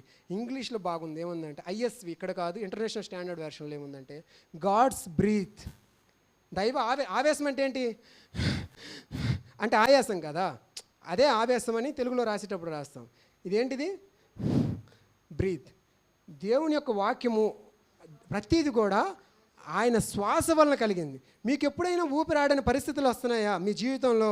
అంటే డ్రైగా అనిపిస్తుంది, నేనేం ఫలభరితంగా లేను, నేను ఎక్కడో ఉన్నాను, ఎక్కడ మొదలు పెట్టాలో తెలీదు, ఇప్పుడు ఇంతవరకు ఒకప్పుడు బాగానే ఉన్నాను 6 నెలల క్రితం, ఇప్పుడు ఇలా ఉన్నాను, అలా ఉన్నాను, పరిస్థితులు ఏం గందరగోళంగా ఉన్నాయి, నాకేమో భక్తిగా కూడా సరిగ్గా లేను. ఎలా ఉన్నప్పటికి కూడా ఫస్ట్ అంటే మీరు ఎలా ఉన్నారంటే వెంటిలేటర్ పైన మిమ్మల్ని పెట్టాలి. అప్పుడు ఏం చేయాలి? నాకు శ్వాస ఆడట్లేదు, అది ఊపిరి ఆడట్లేదు నా పరిస్థితి అనేటప్పుడు ఫస్ట్ దేవుని వాక్యం దగ్గర రండి. ఎందుకంటే దేవుని వాక్యం దేవుని యొక్క శ్వాస అయి ఉన్నది, దైవ ఆవేశం వలన కలిగినది. అంటే it is God's breath. It is God's breath. అంటే దేవుని యొక్క వాక్యం మీరు చదువుతున్నారంటే మీకు మాస్క్ కనెక్ట్ చేసినట్టు, వెంటిలేటర్ కనెక్ట్ చేసినట్టు. మీకు అప్పుడు ఎప్పుడైతే ఆక్సిజన్ వెళ్తుందో అప్పుడు మీ శరీరంలోకి ఏమొస్తుంది? హెమోగ్లోబిన్ ఇవన్నీ కలిసి అది ఒక జీవం అవుతుంది మీకు. ఆక్సిజన్ లేకపోతే అక్కడే మొన్న ఒక సిస్టర్ చెప్తున్నారు, ఎక్కడైతే మీ శరీరం ఎముకలు ఆర్థరైటిస్ అంటే ఎండిపోతుంది అంటే కారణం ఏంటంటే అక్కడికి ఆక్సిజన్ సరిగ్గా అందట్లేదంట. You tap in to God's oxygen, God's word. దేవుని యొక్క వాక్యానికి మీరు కనెక్ట్ అవ్వండి. That's all. ఆ మూమెంటే మీకు జీవం ప్రవేశించడం మొదలు పెడుతుంది. ఎప్పుడు ప్రతిసారి వచ్చినప్పుడు దేవుడి వాక్యాన్ని, అది మీకు అర్థం కాకపోయినా అదంతా అనవసరం, దేవుడి వాక్యాన్ని ఉండదున్నట్లుగా చదవడం మొదలు పెట్టండి. That's all. మీరు చేయాల్సిందంతా అంతే. మనం చేయాల్సింది జీవం అనేది, ఆక్సిజన్ అనేది మన శరీరంలోకి ప్రసరించడం జరుగుతుంది, మనం జీవాన్ని పొందుకుంటాం. తర్వాత దేవుని వాక్యం ఏం చేస్తుందంటే ఎక్కడి నుంచో ఎవరో చెప్పిన మర్మాలు ప్రత్యక్షతలు చెప్పడం కాదు. టైం అయిపోతుంది సార్. ఓకే. దేవుని యొక్క ఇందాక పౌలు అంటాడు కదా, నీ యొక్క జ్ఞానమును ప్రత్యక్షతయు కలిగిన జ్ఞానం నాకు దయచేయ అంటాడు. అంటే వాక్యం మనం చదివేటప్పుడు నిన్ను తెలుసుకుంటూ ఎందుకు కావాల్సిన జ్ఞానమును ప్రత్యక్షతయు గల ఆత్మను దయచేయి. ప్రత్యక్షత అంటే ఏంటి? రివల్యూషన్. అంటే దేవుని కూర్చున్నటువంటి తెలియనిది ఏదో తెలియబడడం. ఇది ఎవరో చెప్తే తెలుసుకోవడం కూడా మంచిది, కానీ మీకే తెలుస్తూ ఉంటాయి. కొన్ని నాకు ఇలా అనిపించినవి. ఇప్పుడు ఎగ్జాంపుల్ కీర్తన 119 ఉంది కదా, అంటే ఇంకా చాలా ఈ రోజుకి ఇలా రాసుకున్న కీర్తన 119 ఉంది కదా, అది చాలా పెద్దది కదా, 176 వచనాలు ఉంటాయి. ఒకసారి అనిపించింది 176 వచనాలు చదివాక ఎందుకు దావీదు భక్తుడు ఇంత పెద్ద కీర్తన రాశాడబ్బా, ఎందుకు రాశాడు, ఏదో ఉద్దేశం ఉంటుంది అనుకుని మరలా మొదటి దగ్గరికి వెళ్ళినప్పుడు ఆ పైన ఒక హెడ్డింగ్ ఉంది, అలెఫ్ అని ఉందన్నమాట. అలెఫ్ అంటే నాకు తెలుసు హెబ్రీ లెటర్లో అలెఫ్ అంటే ఆల్ఫా, ఏ ఇంగ్లీష్లో ఏ కదా, ఏతో మొదలవుతాయి కదా, ABCDEFGH. అలాగే వాళ్ళు దేంతో మొదలు పెడతారు? అలెఫ్. అప్పుడు నా డౌట్ వచ్చింది, మధ్యలో ప్రతి అక్కడక్కడ లెటర్స్ పెట్టుకుంటూ వెళ్తుంటాడు అనమాట. అప్పుడు లాస్ట్ వచ్చిన నాకు తెలుసు తౌ అంటే జెడ్ ఇంగ్లీష్లో తౌ, అదేమైనా ఉందా అనుకొని చూస్తే లాస్ట్లో తవ్వు ఉంది. అప్పుడు చూసా 5వ అక్షరం హే నాకు తెలుసు, అవి చూసుకున్నా. అప్పుడు ఇంగ్లీష్ బైబిల్ తీస్తే అక్కడ హెబ్రీ లెటర్సే ఉన్నాయి. వావ్, సంథింగ్ ఈజ్ హైడింగ్, ఏదో ఉంది అనుకుని చూసేటప్పుడు ఏమైందంటే అక్కడ ఉన్నది ప్రతి 8 వచనాలు ఒక అక్షరంతో రాస్తున్నాడు అనమాట. అంటే ఏతో 8 వచనాలు రాశాడు, బితో 8 వచనాలు రాశాడు, సితో 8 వచనాలు రాశాడు. అంటే ఎలా అంటే మన తెలుగు భాషలో అని తీసుకున్నాం అనుకోండి, అన్నిటినీ మనం గైకొనవలను, అంతా మనకి దొరుకును. ఎగ్జాంపుల్ చెప్తున్నా, అలా 8. తీసుకుంటే ఆలోచనలు అనంతము, ఆయన అనంతుడు. ఇలా ఆయన ఏం చేశాడంటే ప్రతి అక్షరాన్ని కూడా ఒకసారి తీస్తారా సిస్టర్, జూమ్ చేయండి. దాన్ని సంథింగ్ ఈజ్ హిడెన్ అని, అంటే ఈ వేలో అతను ఏదో చేస్తుంటాడు అని గూగుల్ సెర్చ్ చేస్తే అప్పుడు ఇక్కడ ఫస్ట్ వచ్చింది కదా. హెబ్రీ భాషలో ఎప్పుడు కూడా సెంటెన్స్ ఎలా మొదలవుద్దంటే మనం లెఫ్ట్ నుంచి రైట్ చదువుకుంటూ వెళ్తాం. వాళ్ళు ఎలా చదువుతారంటే చైనీస్ లాగా రైట్ నుంచి లెఫ్ట్కి చదువుతారు. ఓకే, అక్కడ ఫస్ట్ 1 ఉంది చూసారా, అలెఫ్. ఓకే, ఇంగ్లీష్లో అలెఫ్కి సింబల్ బోల్డ్ లెటర్లో ఉంది చూడండి, సంథింగ్ హెచ్ షేప్లో ఉంది, అది కరెక్ట్. సో ఫస్ట్ సెంటెన్స్ ఎలా మొదలైంది చూడండి, ఆ అలెఫ్తోనే మొదలైంది సిస్టర్, అక్కడ సెకండ్ అలెఫ్, కరెక్ట్, అక్కడ అది మొదలైంది కదా. తర్వాత సెంటెన్స్ కూడాను మీకు అది 1వ వచనం. ఓకే, 2వ వచనం చూడండి, దాంతోనే మొదలు. ఇది 2 సిస్టర్, హెబ్రీ లెటర్లో 2. ఓకే, దీన్ని వదిలేయండి, అది 1 ఇది 2 అలా. ఓకే, ఇక్కడ 2వ లెటర్ కూడా దేంతో మొదలైంది చూడండి, అలెఫ్. థర్డ్ లెటర్ 3rd వచనం అలెఫ్. అలాగే అంటే ఏ, అది బి, సి, అలా. అంటే సంథింగ్ హిడెన్, అంటే ఎవరో ఇక్కడ కనుక్కొని ఉండొచ్చు. అంటే మీరు చదివేటప్పుడు మీకే, అంటే ఆయన యొక్క వాక్యాన్ని ఆయన ఏమై ఉన్నాడో A to Z ప్రతి అక్షరం కూడా 8 వచనాలుగా ఆయన్ని వివరించుకుంటూ వెళ్ళిపోయాడు అన్నమాట వాక్యాన్ని. ఓవర్. జస్ట్ ఇది ఒక ఎగ్జాంపుల్. అంటే ఇది మనకే తెలిసినప్పుడు, మనం చదువుకున్నప్పుడు అరే ఇది సంథింగ్ హీ హాజ్ హిడెన్. అలాగ మనకి ఇప్పుడు ఇంతకు ముందు చదివినా, ఇప్పుడు టైం లేదు కాబట్టి తీయట్లేదు, లేదా ఒక్కసారి తీద్దాం, దీంతో క్లోజ్ చేస్తా. 2 కొరింథీ 9:10. 2 కొరింథీ 9:10. చూడండి 9వ వచనంలో ఏముందంటే, నేను చదువుతాను. 9వ వచనం చూడండి. ఇందు విషయమే అతడు వెదజల్లి దరిద్రులకు ఇచ్చెను, అతని నీతి నిరంతరము నిలిచును అని రాయబడి ఉన్నది. అంటే పాత టెస్టిమెంట్లో ఒక వచనాన్ని కోట్ చేసేటప్పుడు ఎక్కడైనా చూడండి, న్యూ టెస్టిమెంట్లో ఏం చేశాడు, ఒక సెపరేట్ చేసి అతడు వెదజల్లి దరిద్రులకు ఇచ్చెను అని సెపరేట్గా హైలైట్ చేస్తూ రాశాడు. 10వ వచనం చూస్తే విత్తువానికి విత్తనమును తినుటకు ఆహారమును దయచేయ దేవుడు మీకు విత్తనము దయచేసి విస్తరింపజేసి, ఇలా రాసుకుంటూ వెళ్ళాడు. ఇదేదో పౌలు రాసిన మాటలాగా రాశాడు. అక్కడ దేని గురించి రాస్తున్నా అంటే డబ్బుల గురించి రాస్తున్నాడు, ఔదార్యం అంటే డొనేషన్స్ గురించి చెప్తూ అన్నాడు. నేను అనుకున్న మనసులో, పౌలు గారు మీరు రాసిన ఈ మాటను నేను ఈరోజు విత్తువానికి వాక్యం కదా అది తీసుకొని చెప్తాను, బట్ కాంటెక్స్ట్ మాత్రం నేను డివేట్ అవ్వకూడదు కదా, ఎలాగా అని ఆలోచించి ధ్యానిస్తుండేటప్పుడు అప్పుడు అర్థమైంది ఏంటంటే, ఈ మాట కూడా పాత నిబంధనలోని కొటేషనే, కానీ అక్కడ అలా రాయలా. అదే మన యెషయా గ్రంథం 55వ చదివాం. యాక్చువల్లీ విత్తువానికి విత్తనమును భుజించువానికి ఆహారమును దయచేయి దేవుడు అని చదివాం. అదే మాటని ఇక్కడ కూడా కోట్ చేస్తున్నాం, బట్ ఇది కొటేషన్ లాగా రాయాల. ఇలాగ మనం బైబిల్ని ప్రతి మాటను కూడా ధ్యానించుకుంటూ వెళ్ళాలి. ఎందుకంటే బైబిల్ మనకి ఇవ్వబడినటువంటి, బాగా అర్థం చేసుకోండి ఈ ఒక్క మాట, ప్రివిలేజ్. బైబిల్ మనకి ఇవ్వబడినటువంటి ప్రివిలేజ్ని ఇంగ్లీష్లో ఏం చెప్పాలి, ధన్యత, భాగ్యము, లేకపోతే ఒక గొప్పతనం. ఎందుకంటే కీర్తన 149 9వ వచనం చూడండి. కీర్తన 149 9. 149 9 సెకండ్ పార్ట్ నేను చదువుతాను. ఆయన భక్తులందరికీ ఘనత ఇదే. వారి చేతిలో 2 అంచులు గల ఖడ్గం ఉన్నది. వారి చేతిలో 2 అంచులు గల ఖడ్గం ఉన్నది. 2 అంచులు గల ఖడ్గం అంటే హెబ్రీ పత్రిక 4:12 తెలుసు, అందరికీ తెలుసు. ఏంటి 2 అంచులు గల ఖడ్గం అంటే? దేవుని యొక్క వాక్యము. వారి చేతిలో 2 అంచులు గల ఖడ్గం ఉన్నది. ఆయన భక్తులకు ఘనత ఇదే. ఇది మనకందరికి కూడా ఇవ్వబడినటువంటి ఘనత అండి. దేవుని యొక్క వాక్యము మన చేతులకు ఇవ్వబడ్డు. అది ఎవరికంటే ధ్యానించే వాళ్ళకి మనకి ఉంటుంది. అదే 146 కీర్తనలో కూడా 9, 19, 20 వచనాలు ఉంటుంది. వాక్యం అంటే ఎవరికి ఇవ్వలేదు, యాకోబుకి ఇచ్చాడు. ఆ యాకోబు అంటే మనకి ఇచ్చాడనమాట. ఈ లోకంలో ఎవరికి ఇవ్వలేదు. ఇటువంటి విలువైన వాక్యం, ఇది నాకు ఇవ్వబడింది, విలువైంది అని మనం గ్రహించుకొని మనం విలువైనదిగా ఎంచి, ఇది నాకు ఇవ్వబడిందిరా, అన్యులకు ఇవ్వబడలేదురా అని చెప్పి దాని విలువగా చూడాలి. ఎప్పుడు కూడా మనం ఒక ప్రార్థన చేసుకోవాలి. కీర్తన 143వ కీర్తనలో ఉంటుంది 8-10 వచనాలు. దేవా, నేను నీ యందు నేను నమ్మిక ఉంచున్నాను, ఉదయమున నీ కృపవార్త నాకు వినిపింపు, నీ వైపు నా మనసు నేను ఎత్తుకొంచున్నాను, నేను నడవలసిన మార్గం నాకు తెలియజేయము, నీవే నా దేవుడు, నీ చిత్తానుసారంగా ప్రవర్తించటకు నాకు నేర్పము, దయగల నీ ఆత్మ సమభూమి గల ప్రదేశమందు నన్ను నడిపించును గాక. ఈ ప్రార్థన చేసుకుంటూ వాక్యం ధ్యానించండి. God bless. ప్రేయర్ చేసుకుందాము.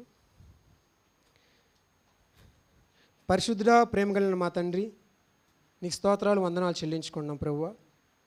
నిన్ను ఘనపరుస్తున్నాం, మహింపరుస్తున్నాం తండ్రి. వాక్యం చెప్పువాడిని తండ్రి నాయన నేనైనప్పటికి కూడా ప్రభువా, ఆ వాక్యము నీది, దానికి శక్తి ఉంది ప్రభువా, అది ఊరికనే పోదు. ఈరోజు తండ్రి నాయన విన్న వాక్యాన్ని తండ్రి నాయన ప్రతి ఒక్కరి జీవితాల్లో అది వెలిగించండి. ఇదేదో ఒక థియరీ కాదు కానీ ప్రభువా, ఇది మేము అనుదినము అనుసరించవలసినటువంటి ప్రభువా, ప్రాక్టీస్, అభ్యాసం చేయవలసినటువంటి ప్రభువా కార్యమని ఎరిగి తండ్రి నాయన ఇక్కడే జీవానికి మూలం ఉందని తండ్రి నాయన గుర్తించి మా అనుదిన జీవితాల్లో దేవ కొనసాగడానికి కృపను దయచేయండి. అట్టి పరిశుద్ధాత్మ అభిషేకం ప్రతి ఒక్కరికి నీ దయచేయండి దేవ. తండ్రి నాయన విత్తబడిన వాక్యాన్ని ఫలింపజేయండి. మరి ఏ ఒక్కరి హృదయంలో నుంచి కూడా దుష్టుడు తీసుకొని పోకున్నట్లు ప్రభువా, మరి అనుదిన దినచర్యలో తండ్రి ఇది ఒక జీవిత భాగంగా మారిపోవడానికి కృపను దయచేయమని, ఇది మీ ఉద్దేశము ప్రణాళిక అయి ఉందని నమ్ముతున్నాను దేవ. నీకు స్తుతులు చెల్లించుకుంటూ యేసు నామములో ప్రార్థిస్తున్నాం పరమ తండ్రి, ఆమేన్.